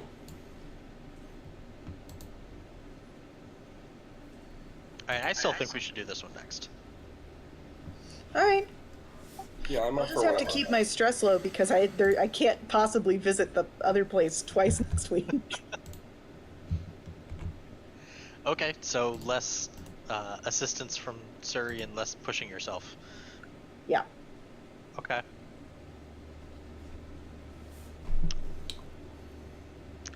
Well, I think at the very least we should try to secure some Spirit Warden outfits, because God knows we've gotten a close enough look at those to be able to say what they wear. Okay. So you want to pick those up as an asset? Yes. All right. But I don't think Ogre's the one to have that conversation. Yeah, I can probably get a hold of them.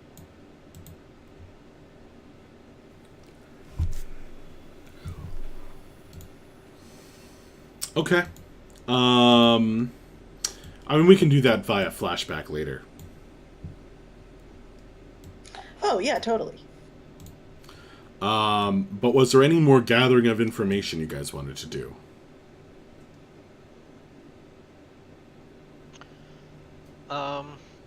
Or any other actions before we jump into the score?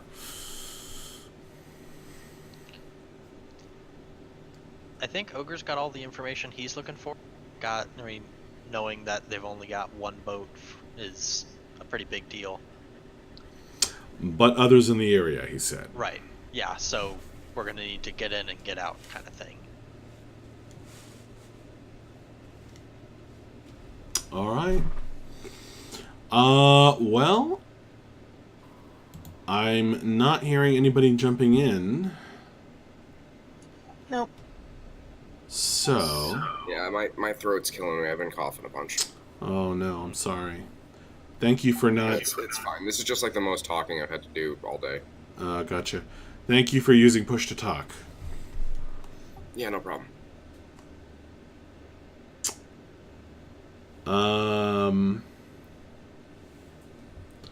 All right. Well then, we are going to jump into a score.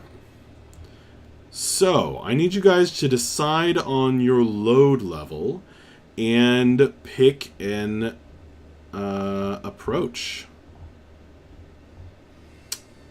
Pick a method and detail. So for the method, I'm kind of inclined to make it an assault. It's literally just like, we're going to ambush them or when they're at one of those crossings that we can get to, especially if it's a crossing that normally wouldn't be accessible, but something that we can access with our ghost roads or ghost canals. Yeah. So that we show up the same way that the Spirit Wardens do, just kind of out of nowhere. And then we, just hit them as a blitzkrieg kind of attack. We get in, we grab the guy and we get out.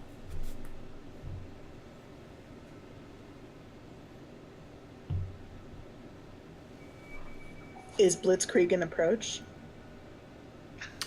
Assault, I think he said. Right. All right, yeah. I mean, I think that makes the most sense.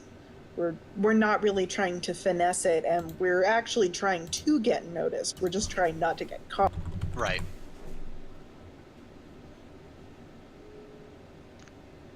So with that in mind, I think Ogre's going in heavy.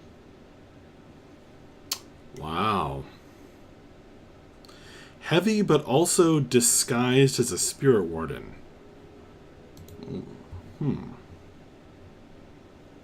Interesting.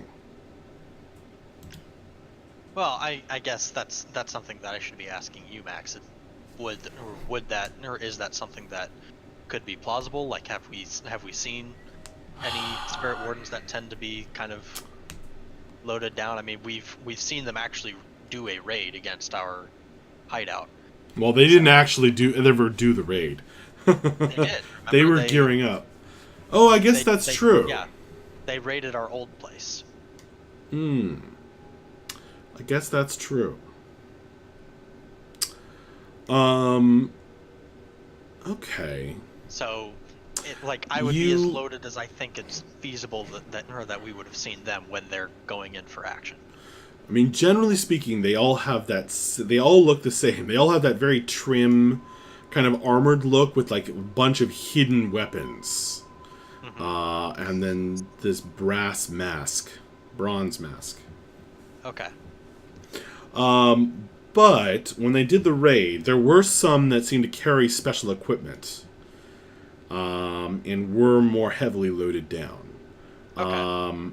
Probably didn't get a good look at that stuff. Not that you could like describe it to Dredge, for example. Right. But it's not unheard of for there to be spirit wardens that are loaded for bear. Really, like, even though you saw it, it's almost like you heard it secondhand. Like, there's something weird about the spirit wardens that just makes it easy to forget them. Okay.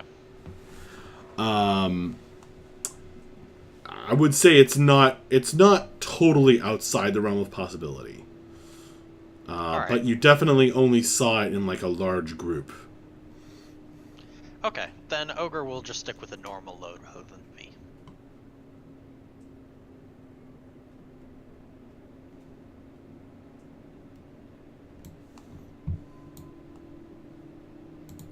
Yeah, I'm gonna just do a normal load as well.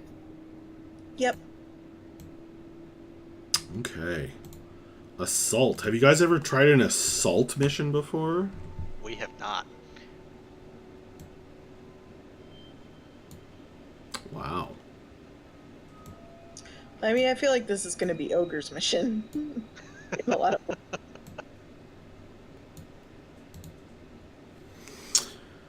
Okay.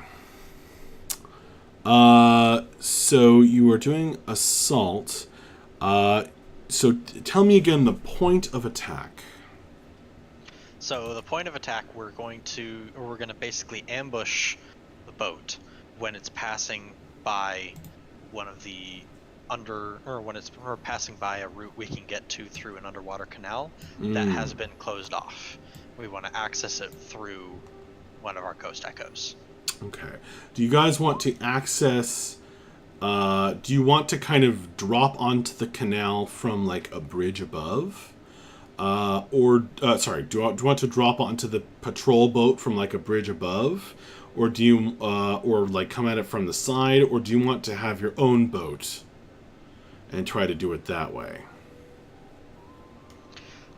We need to be able to get out of there quickly, so I'm thinking we want to do it from the boat. Basically, get up alongside them before they know we're there, because they wouldn't be expecting an attack from a place that's literally already been broken down, kind of thing. Okay, it'll be hard to have a boat that's faster than a Blue Coat patrol boat. Okay. Because they have these fancy steam-powered... Gotcha. The equivalent of a speedboat, essentially. So you'd be hard to get a hold of that on short notice. Not impossible. But probably... yeah, probably possible. Yeah. Okay, so then I guess as an alternative, could we find a position where we could use a ghost echo, as you said, to kind of get the drop on them, and then it be a way for, or use that also as an exfiltration strategy? of once we've got the guy, we get away in a way that they can't follow us because we're literally going through a building that doesn't exist anymore. Yeah, that's totally possible. But do you still want to have a boat there, or is that less involved? I think that's less involved. That's probably like, we go, or basically kind of what I'm thinking is that the boat is on standby beyond the Ghost Echo, so that we can use it, once we're safe, then the boat is our way through the underwater canals and stuff, or the underground canals. Okay. But it's not a core part of the plan. Okay. All right. So I think that's everything. You've determined your load that you're each carrying, and you've decided to get into costume. Acquire some bronze masks approximating the look of the spirit wardens that you've seen. And you've told me the method and the detail. So, let's see. We're gonna take a break, but before we take a short break, let's have somebody do the engagement roll.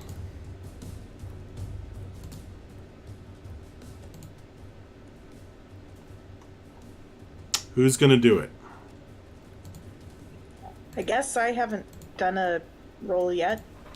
Oh, well, then by all means. Group roll. All right, so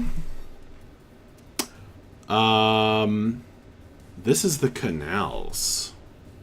Interesting.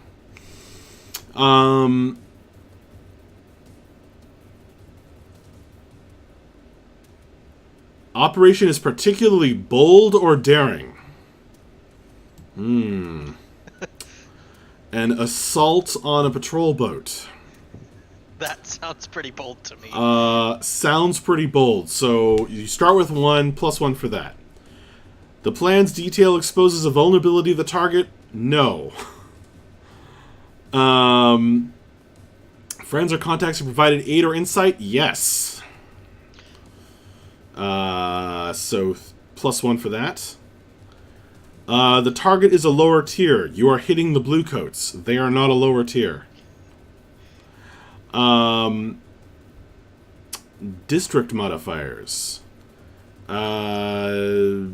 With the canals, I don't think that particularly means anything.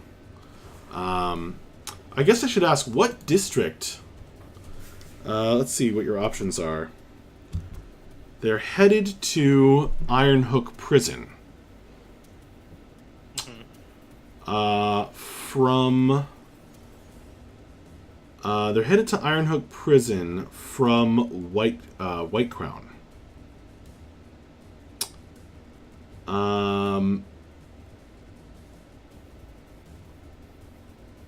Are they just taking that main river route, or are they kind of meandering in order to try to, since it seems like they're trying to go for a more stealthy approach? They are taking the main route down central, passing by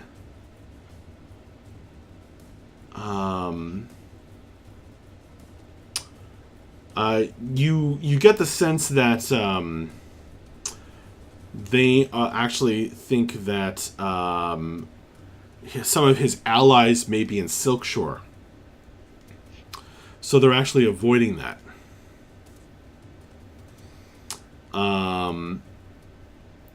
And are heading to Ironhook Prison straight down the large canal, but taking some possibly taking some side canals along the way. Not just doing a straight shot, but kind of coming back to it. Okay. Probably to avoid Crow's Foot as well. Gotcha. So you are also there. These patrol boats that are going to be in the area. You're getting the sense that a lot of patrol boats are going to be in the area, meaning following or ahead at a far enough distance that they can be that they could probably be hailed, but not calling attention to this particular boat. Okay. I'm thinking we should hit them in Char Hollow then. Because that seems like where they would be spending or doing more of the winding turns. That makes And sense. so we can hit them at a point where they're likely to have blind spots from the other boats. And also that's probably when they're going to feel most at ease of having just gotten past both Crowfoot and Silkshore. Okay. So if Char And there's Hollow... just kind of a terrain advantage in terms of, like, if they have to follow this winding path, that means that they have to go at a slower rate. It's going to take them longer if someone does get alerted to even, like, get... Okay. Yeah. It's also just past the midpoint of the journey and when it was going to be at that worst point in their guard kind of thing. The citizens in general of Char Hollow, I don't think have any particular feeling toward you guys. So that's okay. And I think that's the only district modifier. Alright. Major disadvantage. The operation... I guess, is it complex? What are you going to do with the guy after you capture him? The Unseen have made no interest that they're interested in this guy. No, they just suggested that you could probably that the spirit wardens might plausibly want to steal him. Well, we could just let him go and let him, sow chaos. I'm perfectly okay with that idea. Interesting. All right. You give him to the spirit wardens. Okay. So the problem with giving him to the Spirit Wardens is that makes it very obvious to the Spirit Wardens that we're the ones who took him. Yeah. When the Bluecoats come calling, Just pull a Batman and clear leave path. him tied up front. Yeah, but, like, what's the point of that? Like, I'd rather this guy just, like, continue pissing off the spirit wardens. Like, let him keep an eye out. yeah, and also letting him know that he owes the Unseen a favor. That's not bad. Okay. Just kind of as an added bonus. He owes Rare Imports a favor, right? Right? Yeah, but we don't want anyone to know that we were there. If we tell people that they owe him a favor, then he's gonna. Yeah, we don't he's a scoundrel. directly implicate the Unseen. Say like the Shadow or something like that. You know, make it heavily implied that he owes the Unseen without actually naming, so that he doesn't go screaming to the next person who catches him. Okay. The target is a higher tier, so you're taking -1 for that.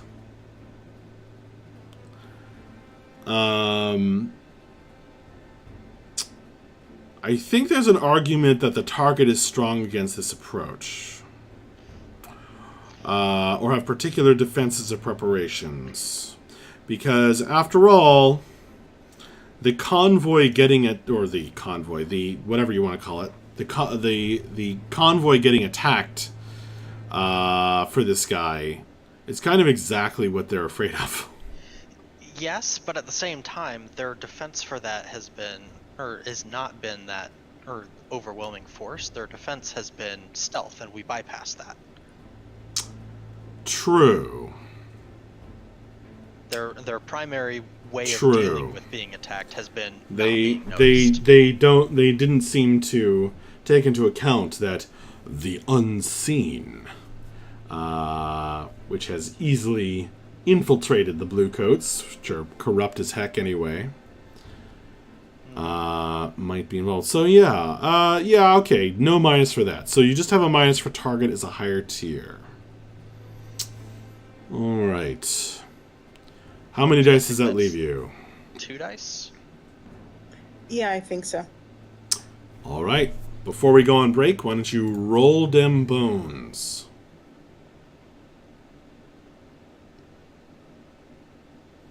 Oh, hey. Hey. All right. A 6. All right, cool. Well, we will get this going when we return in about 5 minutes or so.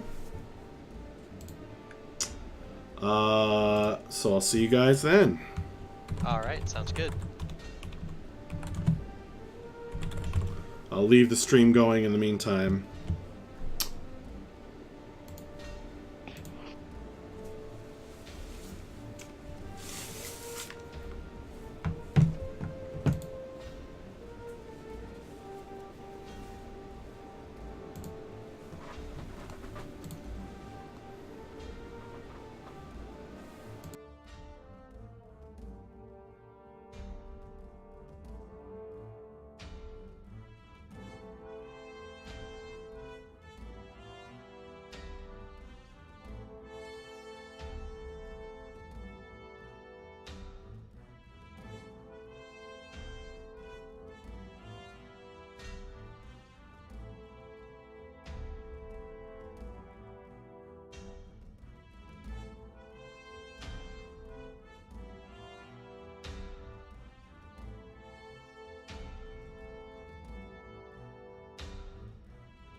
I am returned.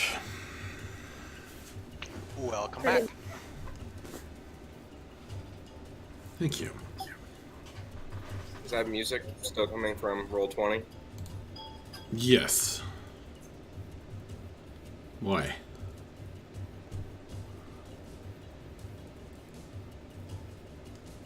What's up?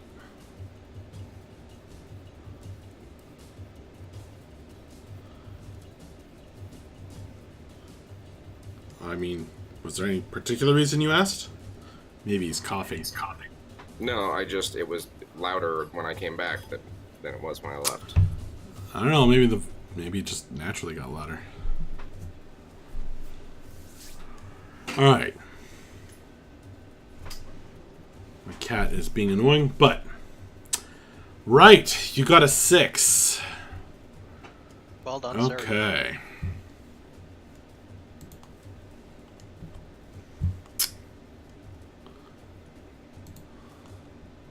Oh. Shadzar. Oh. Well, okay. Someone left. What? Did someone leave? Oh, it was just telling me that random RPGs shouldn't go in the D&D category on Twitch. But, like, that's what people look for.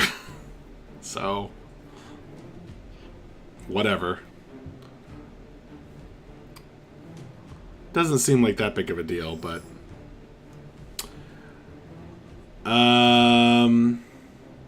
Besides... Well, screw you, Shadzar. We do what we want. Well, I don't know if I'd go that far. You should probably put it in the right category, but I'm not going to worry about it right now. Okay.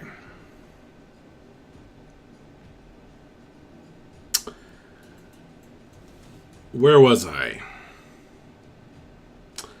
So, you got a 6 on the fortune roll. Okay. For engagement roll. Okay.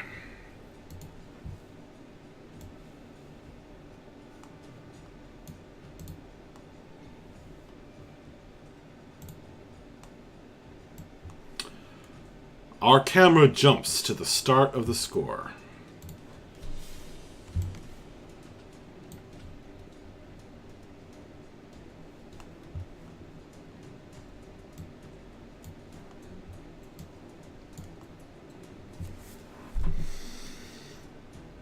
At this moment,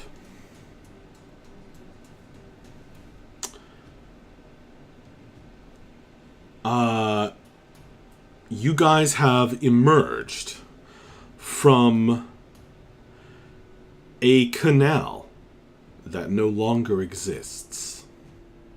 It, shimmering, ghostly, seals up behind you a hole in the wall that shouldn't have been there anymore. A sealed up place that no one ever goes.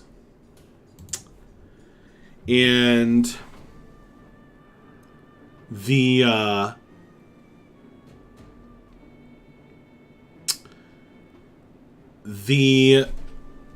four, 1, 2, 3, 4. The 4 people in the Blue Coat patrol boat, armored as it is, and with a kind of a swivel gun on the aft.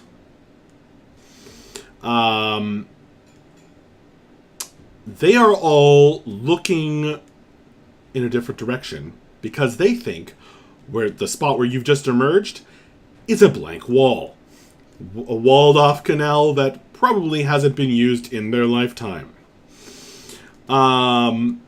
They are all watching carefully at a spot up on the bridge up ahead, looking at the passerby, possibly wondering if one of them poses a danger.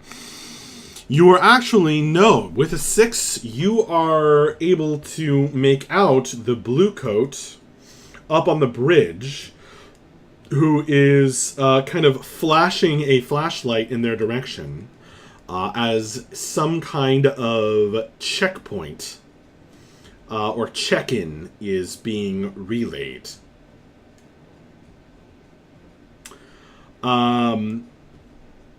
You also see that there's a commotion at one end of this bridge, where a couple of bluecoats are shoving citizenry and Charhollow away. Kind of clear the bridge! Shouts going up. No explanation offered, nor is anything asked. The bluecoats are well known as the roughest gang in the city.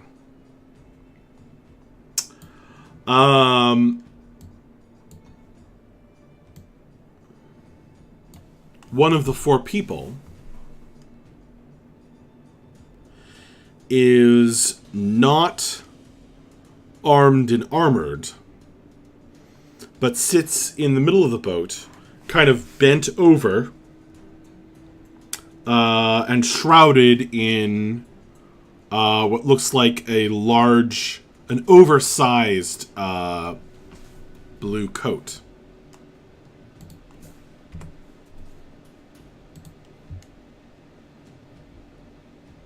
Settle. And an enormous blue coat, hat, shoved over his eyes.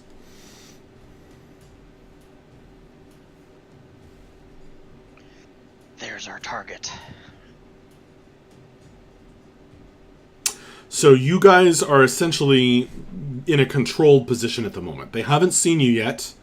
You are quite close to them. I'm just going to assume you're using the dinghy that you keep getting from your friend Bajo Baz. Well, we have our own boat now. Oh! What kind of boat is that? It's just it's a tier 1 boat. But it's ours now. It's not one that we have to borrow from somebody else anymore. Yeah, we got it with our most recent crew upgrade. Yeah. Okay.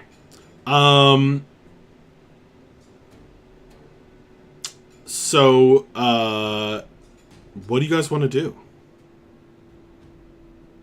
You're in a controlled position because they're not looking at you.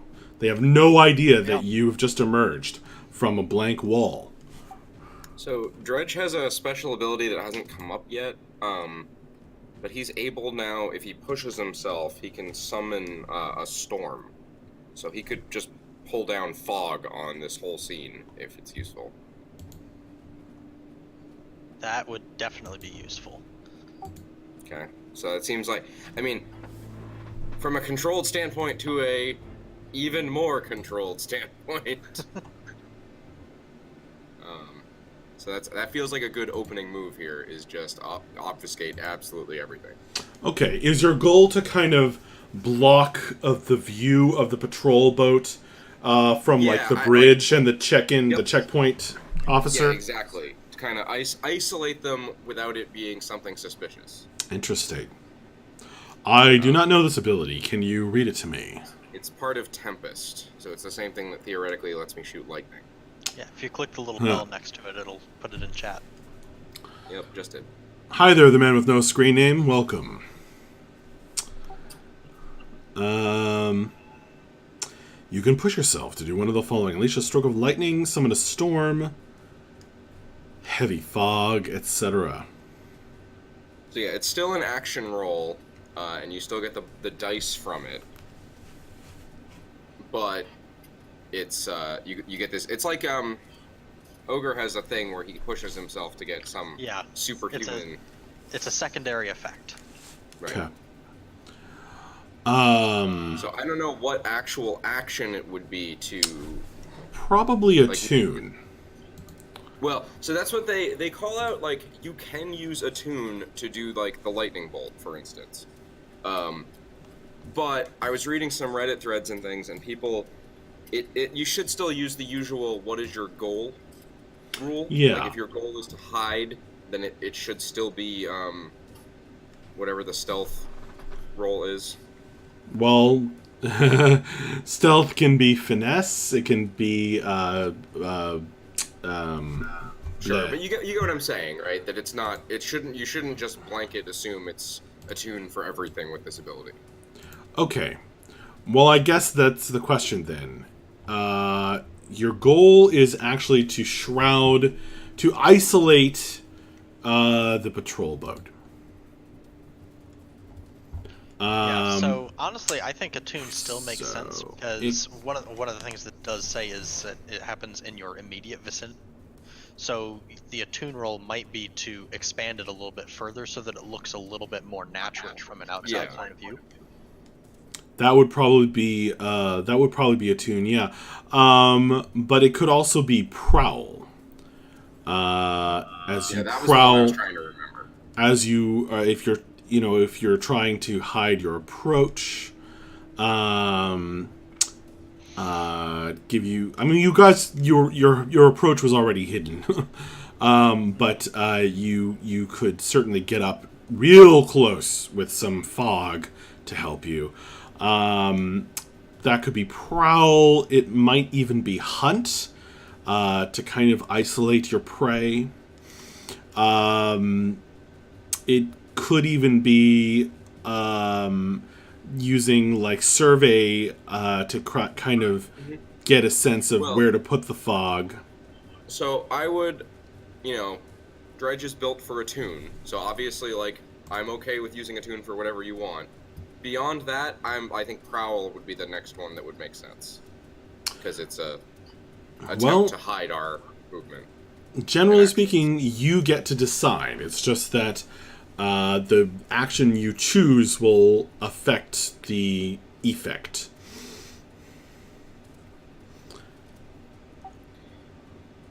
Well, depending on your goal. The goal here is kind of it's more to sort of isolate the group than it is about necessarily hiding the group or anything like that. So maybe you're wanting to delay the response. Yeah, so maybe I'm like trying to actively get the storm to sort of be in a particular area, like look natural, but also like really obfuscate from the bridge. So like make it a really thick fog. Yeah, so it's more of a, it's a real like mental focus, like Okay. I mean, so to do that is probably a tune. Different action will have a different effect. Yep. So let's go attune and controlled, you said? Oh yeah, this is controlled. And then what's the effect? I think the effect here will be great. And it's 1 bonus dice from pushing myself, which I have to do. No, I take it back. The effect will be standard. Sorry. Is there a way to go back? So there's not, unfortunately. You'll have to reset it. But you can push yourself either to get the +1 die, or to increase the effect. Oh. And so you could potentially then take a devil's bargain to get the increased die if you did it for effect instead. Can you devil's bargain and push yourself? Not for dice. No. Not for dice, but for this other thing, I could potentially. I see. I really don't like that you can push for effect. I like trading position for effect. Yeah, I generally only push myself for effect when I also really like the devil's bargain. Yeah, so that's fine. I'll push just take the myself bonus for die. the not to be trifled with or the tempest kind of abilities. Right. I'll just take the bonus die. I'm more concerned about this succeeding and having weird negative effects than I am about it having a particularly amazingly strong effect. Okay. Or 6. Nice. And another 6. So has there been anything that's not a 6 so far? Other than Corey's fortune rolls. The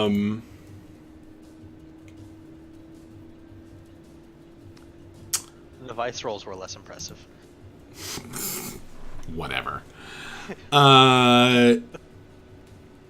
Okay. A 6, effect standard, position controlled. From out of the water and the cracks between the stones that form the walls of the canal, from out of the sky, heavy with clouds and the eternal dark that reigns in this Imperium, comes a thick gray fog, swirling, billowing. It rises up, almost imperceptible at first, but it's not. It's almost. It's really just seconds before it is filling the air. You almost don't even realize it. It's filling the air, and everyone, even your companions, look strange, ghostly, other, out of place. Kate and Corey will know why I have a lot of options at my fingertips when it comes to fog. Yeah.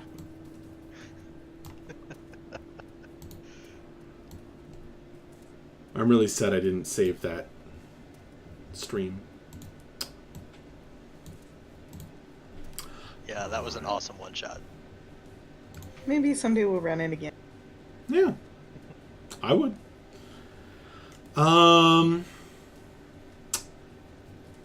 Filling the air, almost choking you. You know, if you've been in a thick fog, you can taste it.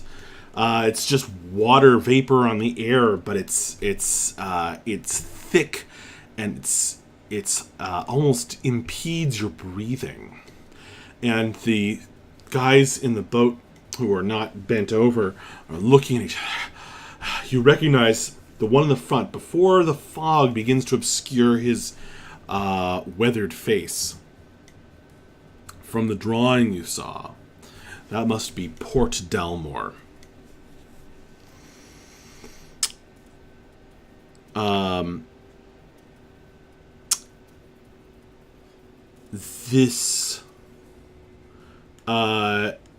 They're all holding weapons of various types. Hard to see suddenly through the fog, but as they are casting about and looking about, they still haven't seen you. They're still looking at the flashing light that somebody's blinking from atop the bridge, which is still lighting up that patch of fog. But you now realize, looking up, you can no longer see the people on the bridge. You All are right. able, if you wish, to pilot your boat right up alongside theirs, muffled sound and not just sight, assisting you as this thick fog covers up everything. Perfect. I guess Ogre's up next. He's going to board the Blue Coat ship or boat, and he's going to go up to Port Dalmor, and he's basically doing his best to mimic Antisthenes' posture and voice. And Oh man. Okay. yeah, unfortunately, I don't have the awesome. Flashback. Yeah. Okay.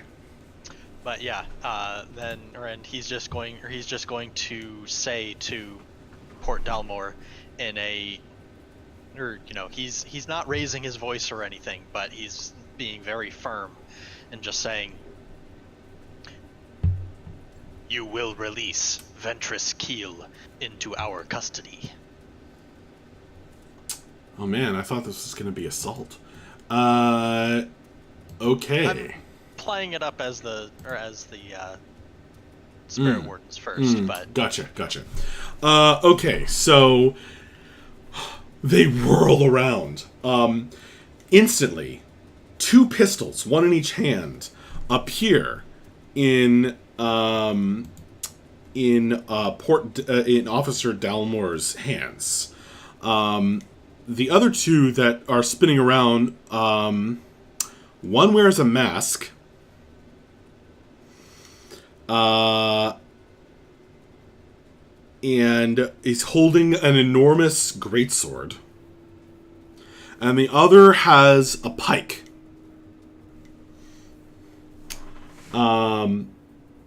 They whirl around and just gape at you guys. Now, you 3, are you all in the boat wearing these disguises? I am. Are we all in their boat or our boat? Are you asking? You're still in your own boat. Yeah, I think I stayed in my boat. Yeah. yeah, I'm assuming I'm the only one who has crossed over onto their boat at this point. Oh, you just jumped onto their all boat. disguised. Yes, I did. Oh boy. Okay. Yeah, Are you like, making walked up- Are you making a command roll? Are you trying to make a command roll? Or are you just stating that for effect? That was my intent, but if they're immediately pulling weapons, then I'm going to pull out my weapons and I'm gonna basically start disarming them. Okay. So they whirl around. They're like, "What the heck? This guy just showed up. This boat appeared out of the fog I am nowhere." not going to tolerate people pointing pistols at me. And your rage takes over. You are immediately now. He's on the front of the boat, and you would have, unless you were just going to crash into them, you would probably have had to get into the middle or aft of the boat. But maybe you feel differently. That's fine. I'm not using not to be trifled with or just to get that positioning in yet. Okay. So you have just jumped into the middle of their boat. The guy who's like shrouded, like kind of looks like struggling to like turn and look up at you, but the hat is still the police hat is helmet is still like pulled low over his eyes. Okay.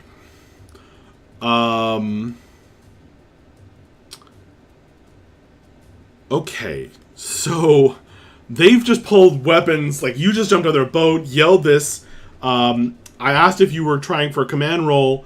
You said no. I actually forget that. I'm going to yell this as I disarm them. Is what I hear. I mean, it's basically, I guess. So here's the thing: is that I was hoping that they would not respond by immediately drawing weapons to the sound of a spirit warden. But if they did, I'm not going to sit and wait for them to respond and say stand down. Like, if they are pulling weapons on me, I'm going straight for the skirmish. Well, here's a key question. Do you want to try to do a flashback to try and acquire the special thing in the bronze masks that makes their voices sound like this? I'm gonna go with no, because I wasn't, or when I said that, I wasn't sure, I wasn't aware that was an actual like voice mod thing. I thought you were just doing a cool voice. Something that What, this isn't cool?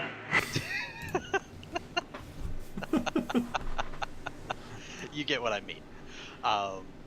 So given that, I think I'm just going to go straight for the skirmish. Okay. That plays more into the original assault plan anyways, so... Sure. Yeah. I'm just trying to keep flashbacks at the forefront of everyone's mind. Yep. Because you can say, oh yeah, I went and bribed that guy, or whatever. ahead of time. All right. I'm already seeing myself spending a lot of stress on the scores, so Gotcha. I'm going to be limiting that as much as I can. Okay, so... Okay, describe to me what you're trying to do and what action you're using. Okay, yeah, so what I'm going to do is I'm going to go onto their boat and you know, I'll still say that as an attempt to get their attention. But basically, as they're whirling around and drawing their weapons, I will pull out a whip that I've gotten that that's intended to look very similar to the whip that was used against us when we were doing the smuggling run against the crows.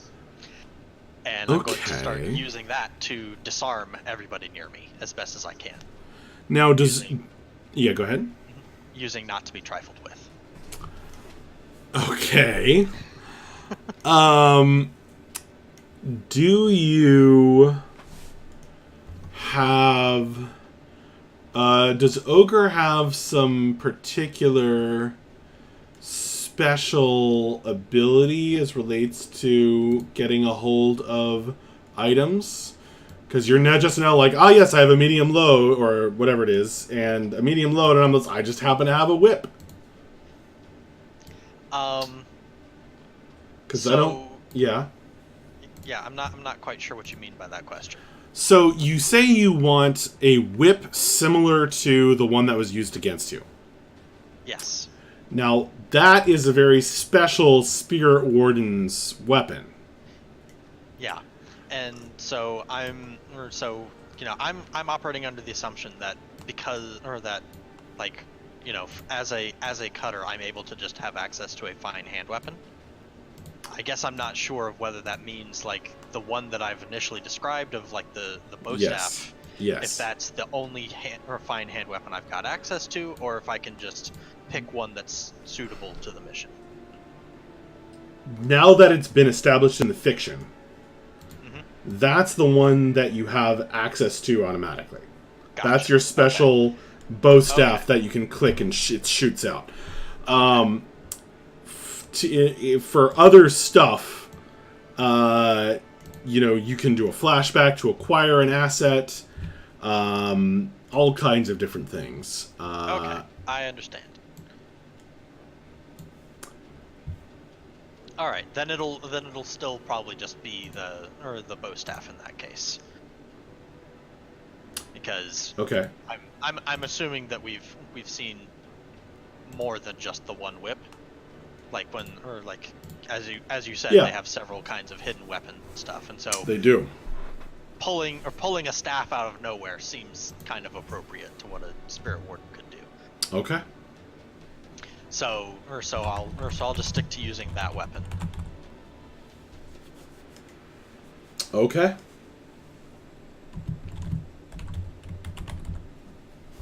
So definitely skirmish.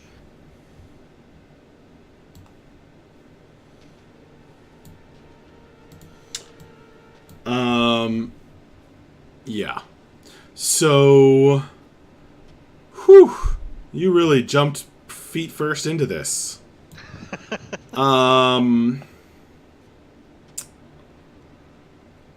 Okay. This is desperate.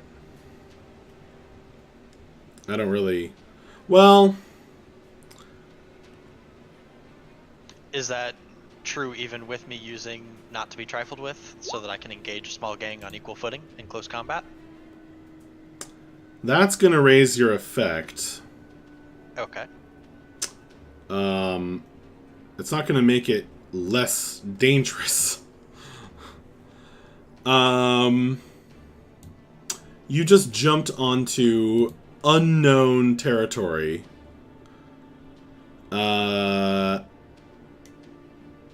Through the fog. With 3 armed opponents. Shouting as you came. Well, that's true.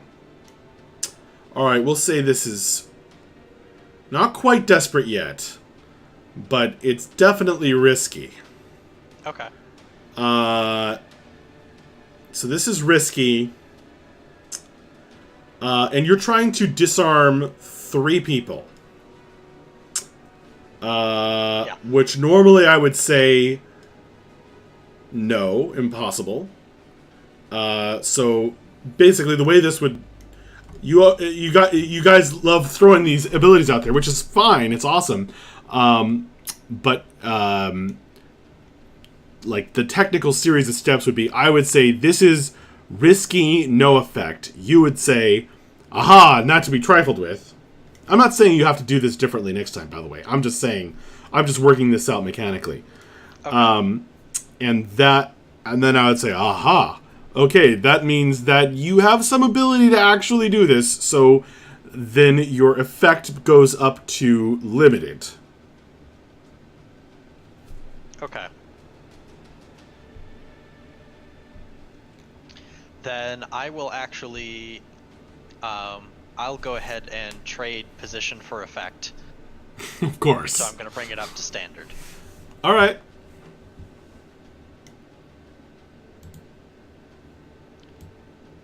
And then I'm getting the 1 extra die for pushing myself. So...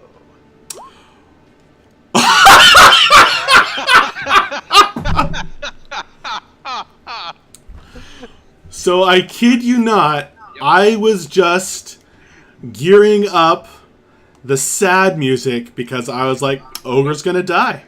Nope. Ogre broke off all of their veins. 3 frickin' 6s. He removed weapons they didn't even know they had. All the weapons went in the Oh my god. And they were so impressed they gave him money.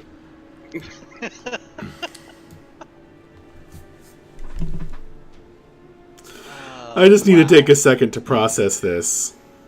Yeah, so the first two, the 2 6s is a critical success. The third 6. It's entirely superfluous.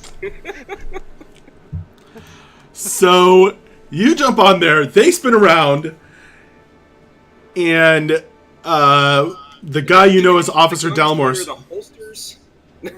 Yeah, I described that. It happened. And then they're just gone. Dalmor is like, Officer Penderin, Officer Dunville. And those are the 2 guys. Please describe how your critical hit... Okay, so that's the other thing, is it's a critical.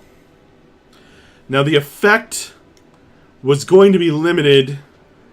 It's now standard. Alright, please describe how you disarm the 2... Officer Penderin and Officer Dunville, the guy with the giant greatsword and the guy with the pike. Yeah, so basically as they are, as they're getting ready to kind of bring their weapons to bear, I essentially step in between them, and I just basically flick my staff like this really, really quickly, such that it actually smacks both their hands at the same time, with enough force that it actually breaks both of their hands. There's an breaks their wrist kind of thing. There's an awful sickening snap, somehow made even more sickening by the by being muted through the fog. That just echoes across the canal. And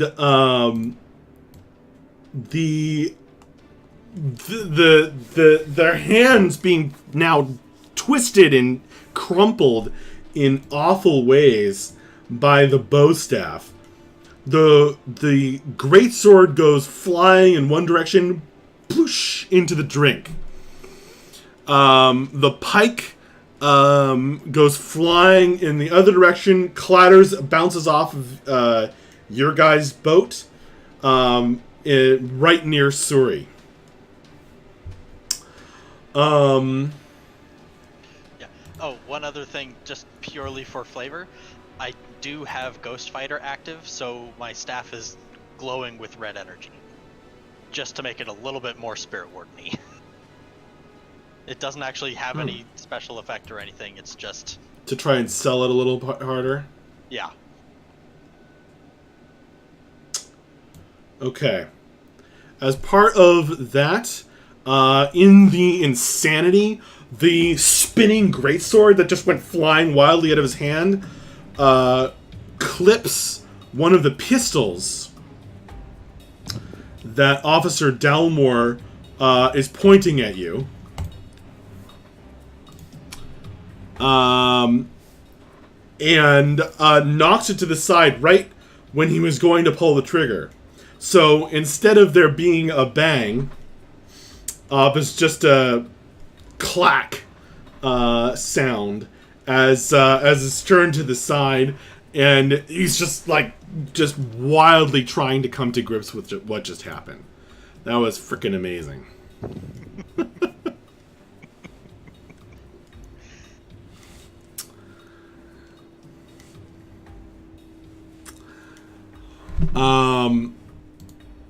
And I have 2 clocks for Senior Officer Delmore, 1 for each pistol.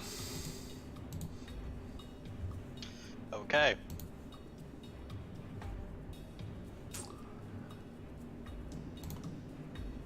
He seems to be a little bit more, definitely has a sterling reputation.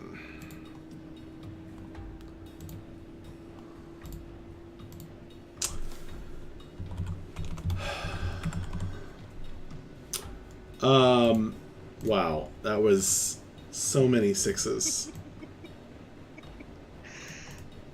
I cannot believe that happened. Yep, me neither. They're just like wildly looking, like, for you, to their broken hand, to the red energy glittering along your hands. Wild.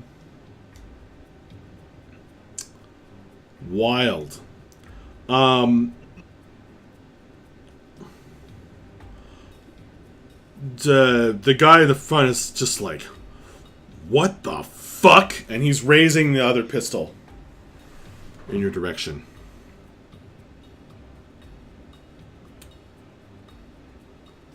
Like, you've knocked one to the side with the flying, with the weapon that went flying.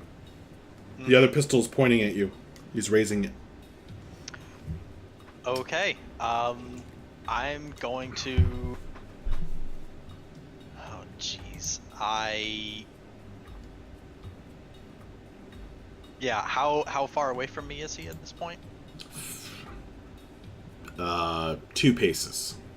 Okay. Then yeah, I'm gonna rush him. I'm gonna rush him and try to knock the pistol out of his hand. Okay. So you're Yeah. you're basically like going in for a body check? Like, Sorry, say that again. you're basically going in for like a body check to just like bump it out of his hand with maybe the butt end of your bow staff or something? Yeah, basically. Okay. That was insane. 3 6s, you've summoned the devil. It seems I have. If this keeps going, that Spirit of Rage is definitely coming. Oh, yes. If it's not already here. But yeah, I am trying to keep it in check because every time I've seen the Spirit Wardens fight, they've been much more in control.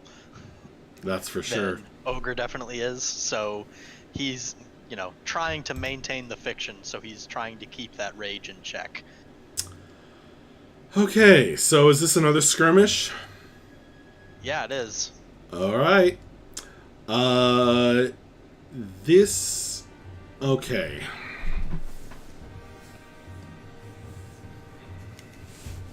Jeez.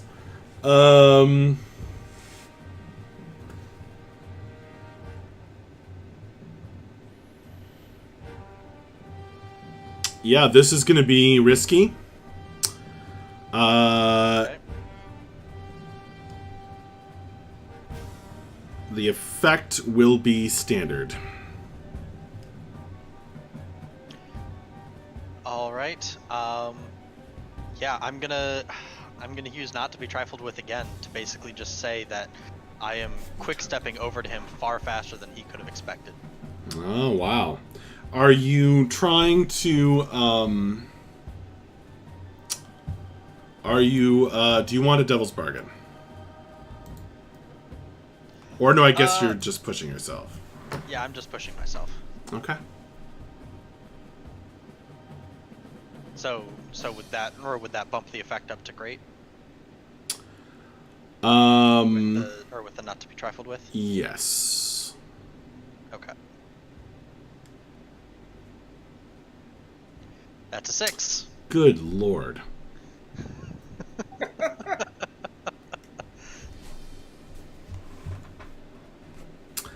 Okay.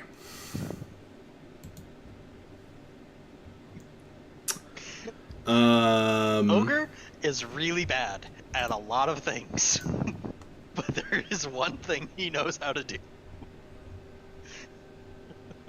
And that is fight.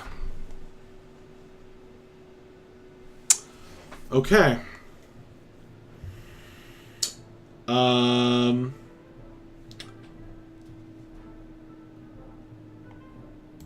How do you want to allocate the 3 segments that you get on the clocks?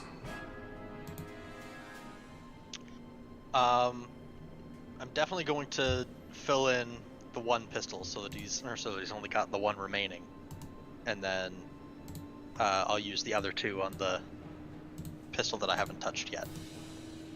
All right. I want him to lose 1 pistol for sure. So you body check him. One of the pistols is pressed up against his body. The one he was just pointing at you. The other that was kind of tilted to the side, he just goes flying and into the drink. The other officer's like, "Whoa, what? What's going on?" They pull out their billy clubs. They're gonna try and just beat on you. One of them looks like he's looking at the other boat with the 2 spirit wardens that haven't done anything, and he looks like he's just flabbergasted. I mean, we haven't really had time to do anything. Not really. This is all happening very fast, although you can jump at any time. Well, I did the fog thing, so I was You waiting did. for everybody to get a turn to do a thing. Well, just interrupt and stop if you guys want to do something. No, I'm saying I want to give other people a chance to Yeah. do things. But sorry, I am strongly jump in. considering shooting lightning out of my fingertips. One of them, the Dagger Islander, who dropped the pike, looks like he wants to come onto your boat and take it from where it's next to Suri. It is a finely crafted pike you now see, Suri. Okay. Probably not standard issue.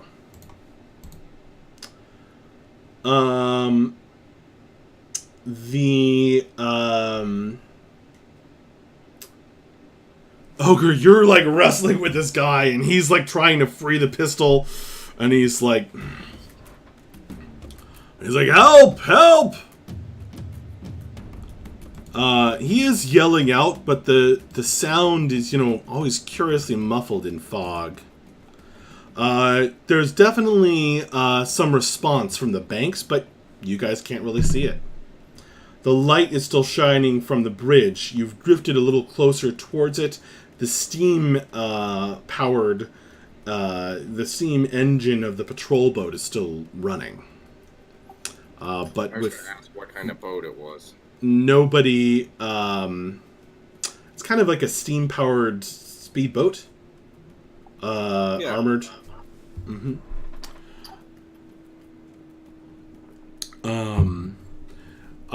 But with nobody manning the rudder now, It's kind of like turning slightly to the side. While all of this is going on,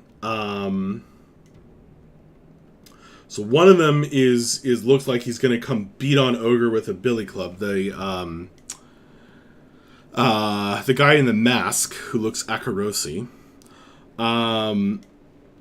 The Dagger Islander, who is called Pendrin, seems to want to retrieve his pike by coming toward you guys on the other boat with his billy club. And Ogre, Senior Officer Dalmore, is struggling with you, trying to free his pistol, and he has like a short sword at his side that he is grabbing and trying to kind of draw out and slice you as he draws it. Okay. He also has a billy club, but he's not going for that. So, Suri, did you want to jump in and do anything? Uh, I have an idea, but I don't want to monopolize all the time. Please go right ahead. This is not my Okay. forte. I would like to, while looking at the Dagger Islander guy who's coming over for his pike, shoot lightning into their steam engine. Just sort of casually. Yes. Alright, are you trying to make it explode? I am very much trying to make it explode, so I will roll wreck, but push myself to get the lightning. Oh boy. Well, what's the position on that? Well, you are very close to their steam engine, relatively. And so is your friend. So risky? Yeah, I think we'll go with risky. The effect here being standard. Well, the standard effect of shooting lightning into a steam engine. Got it. Well, that's the word. Indeed. I love it. And I rolled real bad. Oh no. Oh no. Like, just so bad. So, what do you actually shoot with lightning? Or, yeah. Now, Dredge hasn't really used this ability before. No, he's real bad at it. And he was trying to be cool. He was. I haven't even had we haven't had any devil's bargains this time. It's just all been action. Yeah. So this quick. was definitely a reckless move on his part, so Oh, he's getting yes. some XP one way or another. That's true. Okay. Remember how I said their boat was armored? Is that good or bad for lightning? You electrify the canal. So much lightning, so much of this crackling energy that you've never really channeled before flows out and lights up the canal, burning off a bit of the fog. Oh no. Um, Also, probably killing lots of fish. Possibly. But also electrifying the boat, your own boat, We should get an insulated boat, you guys. and just kind of generally making everything spark and frying any, like, spark craft stuff you guys may have. The whole place lights up like a badly damaged Christmas tree. And everything is smoking.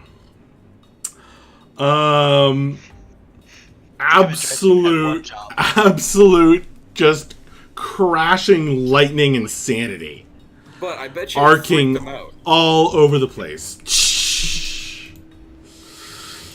Yeah, it probably does.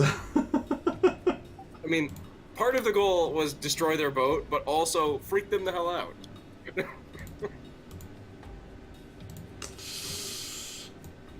There we go. Yeah, but it probably lasts longer than that. Yeah, that's more like it. Jeez. Okay. Alright, I said risky. And you failed. Their shit does not explode. And everybody takes...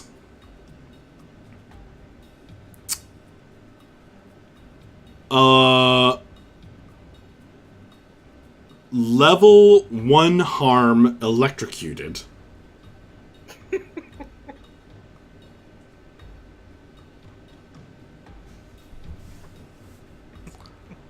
As, I don't know if any of you have ever accidentally grabbed a live wire, but I have, and it's just like your whole body just like spasms uncontrollably. Yeah, that's not great. I also can't afford to resist that, so... So the good news is that Ogre is wearing some armor, and having heard of Dredge's plan to use lightning against the steam engine, he decided to use some... I mean, more likely, you probably saw Dredge playing with lightning at some point, and you were like, I'm gonna have to prepare for that. just like in the lair, like zzz, zzz, zzz. Ah, yes, this but bigger. But yeah, could I also have been wearing armor? Is that a thing that we can just declare? I forget. Yeah. I think it costs... Yeah, it costs load. It's 2 points of load for armor. So you, unless you have like a special like ability armor, which exists. Yeah, no, I think so. I was planning to do that, so I guess I will also have thought ahead. Well, but I haven't finished listing all the consequences. Okay. Go ahead. Okay.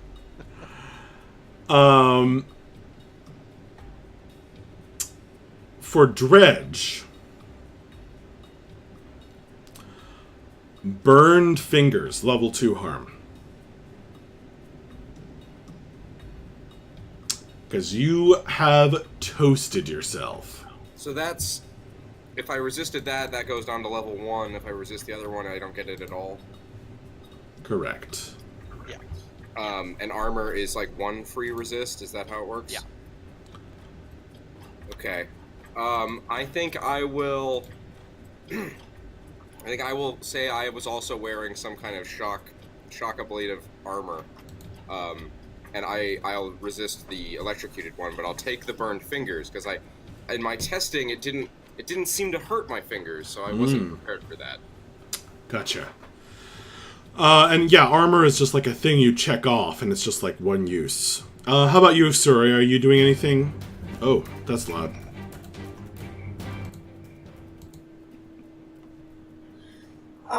I'll take the harm, I guess. Okay. I mean, you can also just have armor for load. Well, yeah, but that takes up 2 load, and I already that would max out my load because I have some things planned. Oh. Okay. But might all go completely to shit. I mean, that seems to be happening. All right. So you're taking level 1 harm electrocuted. Yeah. Okay. Yeah. So that insanity is happening. Meanwhile, yeah, Ogre, he is, you both are kind of like rocked by this insanity, but that's only going to cause you to kind of break apart for a second, and he pulls up the pistol right at your chest. Okay. And he's pulling out that sword I mentioned as well. Right.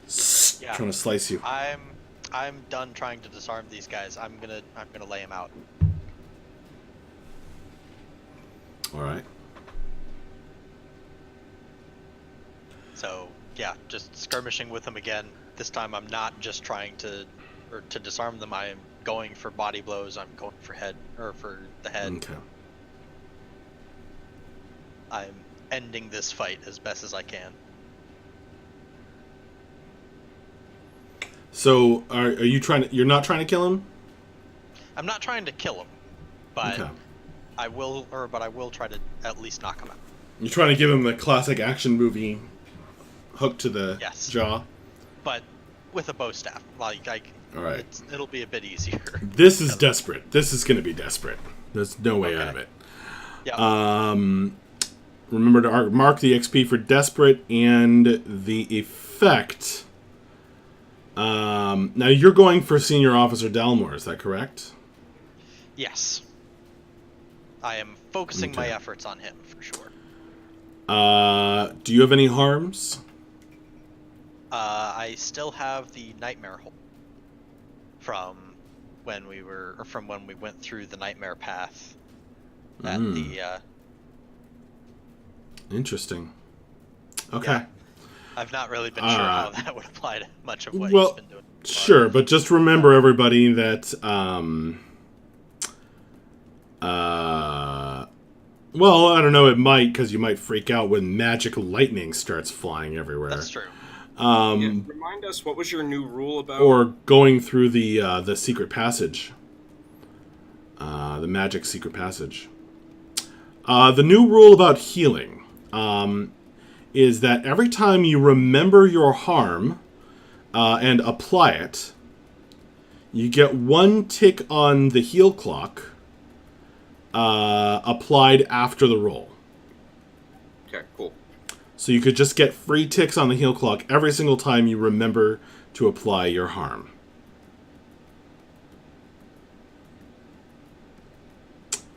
And that is my incentive, because we keep forgetting. All right.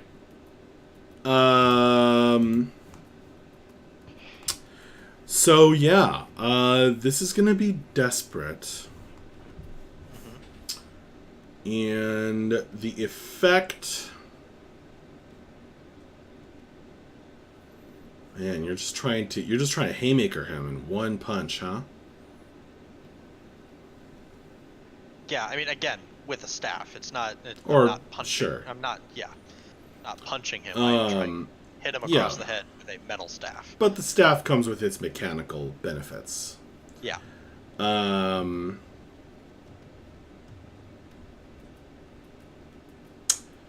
effect will be standard. Okay.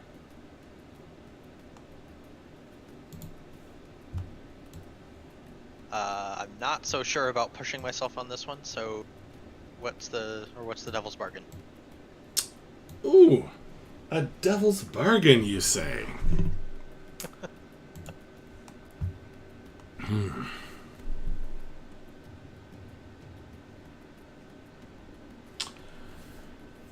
The devil's bargain will be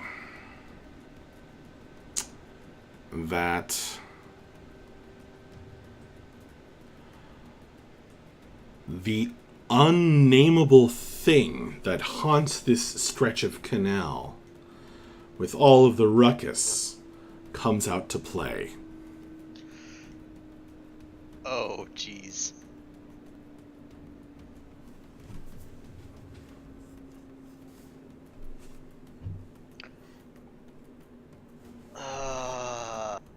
That's really tempting, but I'm gonna say no. All right. Alternatively, I have here these scenario twist cards, and I can draw one from the deck. Interesting. For a completely random turn of events. That is your alternative for a devil's bargain, if you wish. But you could also say no to that. Yeah, this is dangerous, but I think I'm going to go without. Okay. Hey, I got disconnected. Sorry. Oh no. Well, there were 2 devil's bargains offered. Oh, I missed both of them. Oh man. So I am not going to let the unnameable thing haunts this stretch of the canal come out to play. And I also chose not to have a random scenario twist happen. Okay.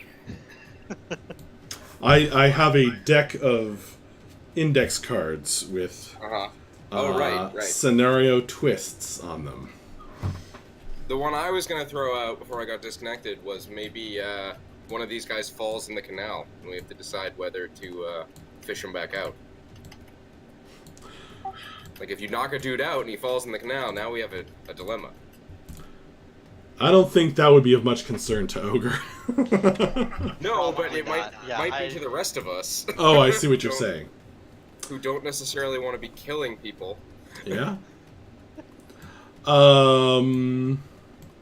No, I think I don't think that's a devil's bargain. I think that's I think 2 offered and 2 turned down is plenty. Yeah, Oh, sure. Although that is definitely an interesting one we could bring up at a later time. And besides, that could happen anyway. Yeah, that might be a complication or whatever. Consequence. All right. That's the word. Here we go. Well, it's a 5. Perfect! Okay. Max loves it when we roll 5s. I just think the whole game, it should just always be 5. It should just always be assumed to be a 5. Like that, or just like, instead of, like, it should just be 5 or crit. Like, fail. Anyway, whatever. Yeah, I can say fail was not very fun. I don't like the 6. Is what I'm saying. Where you just succeed and nothing interesting happens. I think that just the 6 should be cut out, and it should and a 6 should be like a 4. Basically, 4, 5, and 6 should all be like a 5. And I think it should just be fail, 4, 5, 6, and crit. Because fail, I think you need to have that possibility in order to make things dramatic. And crits are fun. And 5s are interesting. The most interesting possible result. And like a 6 is like, yeah, okay, I did it. But anyway. I do think the failure case having some baseline, like, functional result would also be nice, but whatever. Yeah, no, I agree, actually. Even if you got rid of fail and it was all either crit or 5. Well, I mean, fail could be, like, to take the lightning, for example. We could all have gotten electrocuted, and still it might have, like, been nice if the engine had died. Yeah. Yeah, they're kind of swinging out in a circle now, but, what was I saying? Bringing it back to the moment, I really distracted myself there. Yeah, so just rolled a 5. So you just rolled a 5 in a desperate skirmish. Okay. Would Ogre prefer...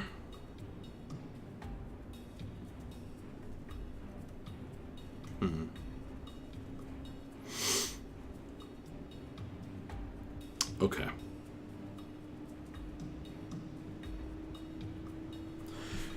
So, Ogre, you're an ogre. You're a big guy, and you just clocked this officer across the face with the bow staff. You are knocking him down to a heap in the bottom of the boat. But the pistol goes off. He doesn't get the sword all the way out of the scabbard. It's like halfway out when you clock him. So he doesn't really cut you. But Yeah. The pistol goes off right in... and this is as close quarters as it gets. Yeah. The barrel is pretty much almost touching you.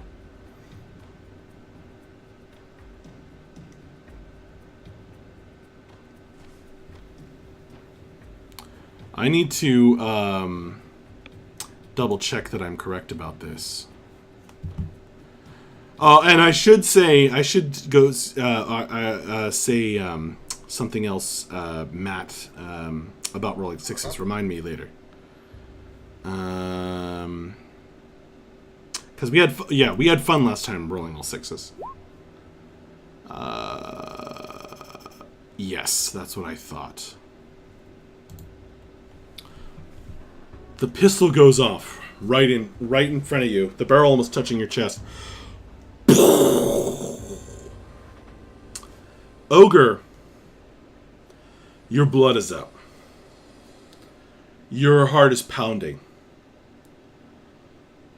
You feel almost tugged backward.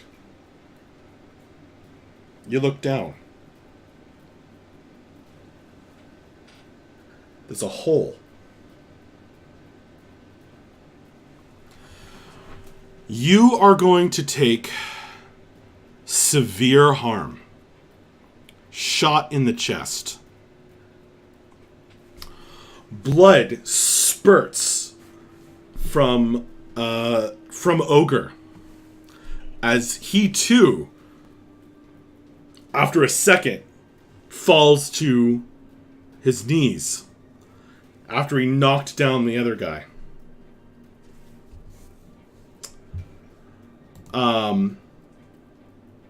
So when you say severe harm, do you mean a level 4? Or you mean a level 3?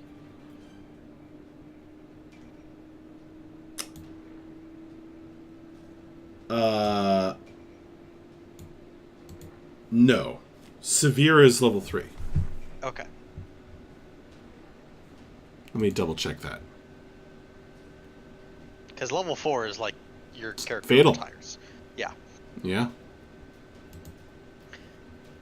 The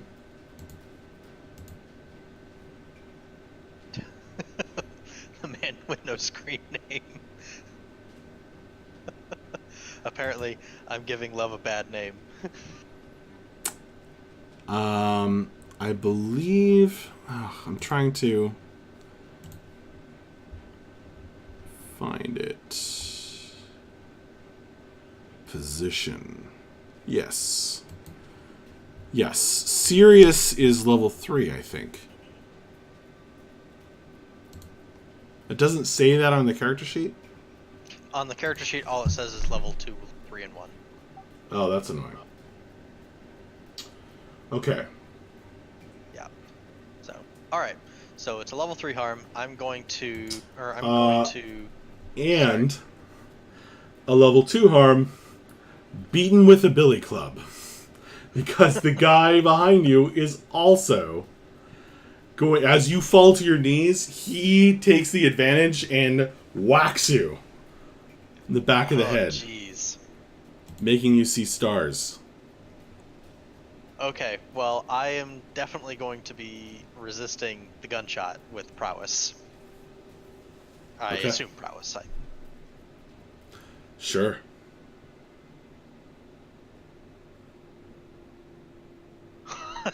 Oh, thank God. Nice. Well, it automatically Shut all works. So, reduce that to a level 2 harm. Mildly shot. Badly grazed. I mean, maybe the bullet lodged in his rib cage, and so it stopped. I don't know. Actually, cracked rib. Okay. Or so- chest, so collarbone. Cracked collarbone.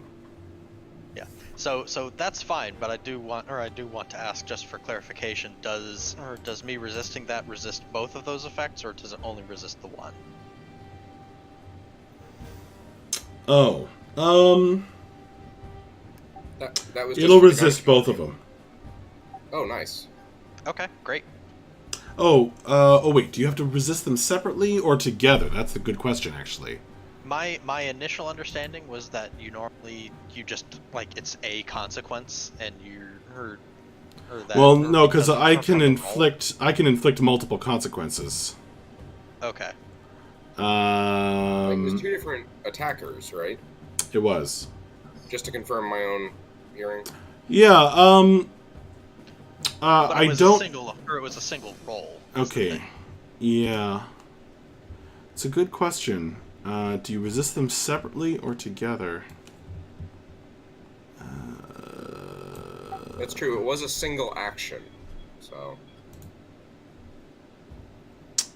And it's not like he got a 5. So how many consequences does he get from a mostly success? Hang on, I'll find it. Resistance and armor. Page 32. Also, isn't it getting like super late for you guys? Oh crap! It's getting up. Isn't it getting super late for you too? Aren't Wow, you in this your is- bunker or something now? All right. Yeah. We're Corey. Actually, for time, we're gonna let your one resist count for both. We'll look up the rule later. I appreciate that, but I actually found the rule. It specifically says on page 32, the GM may also threaten several consequences at once. Then the player Yeah. may choose which ones to resist and make All right. or make rolls for each. So you were shot in the chest. Let's see how you do against the billy club to the back of the head. Yeah, I'll resist that one as well. You might get stress back. Who knows? Nope. So I take 1 stress. Wow. All right.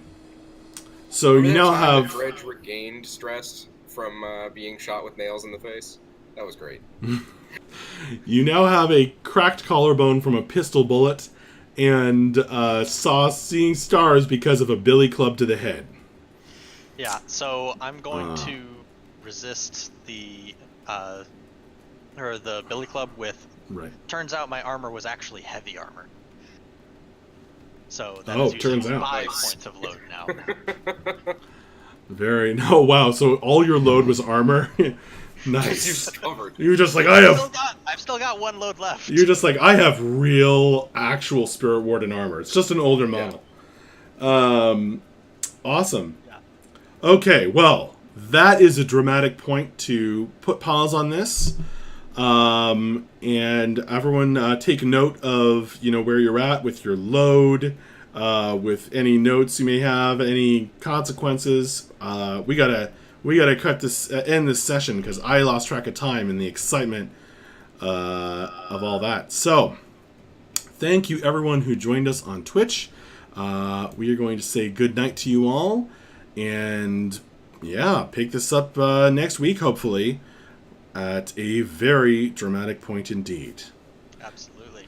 Thank you, Matt, Corey, and Kate. You guys are awesome. Yeah, Thank you. It's been a lot of fun. Right. All right, good night. Bye-bye.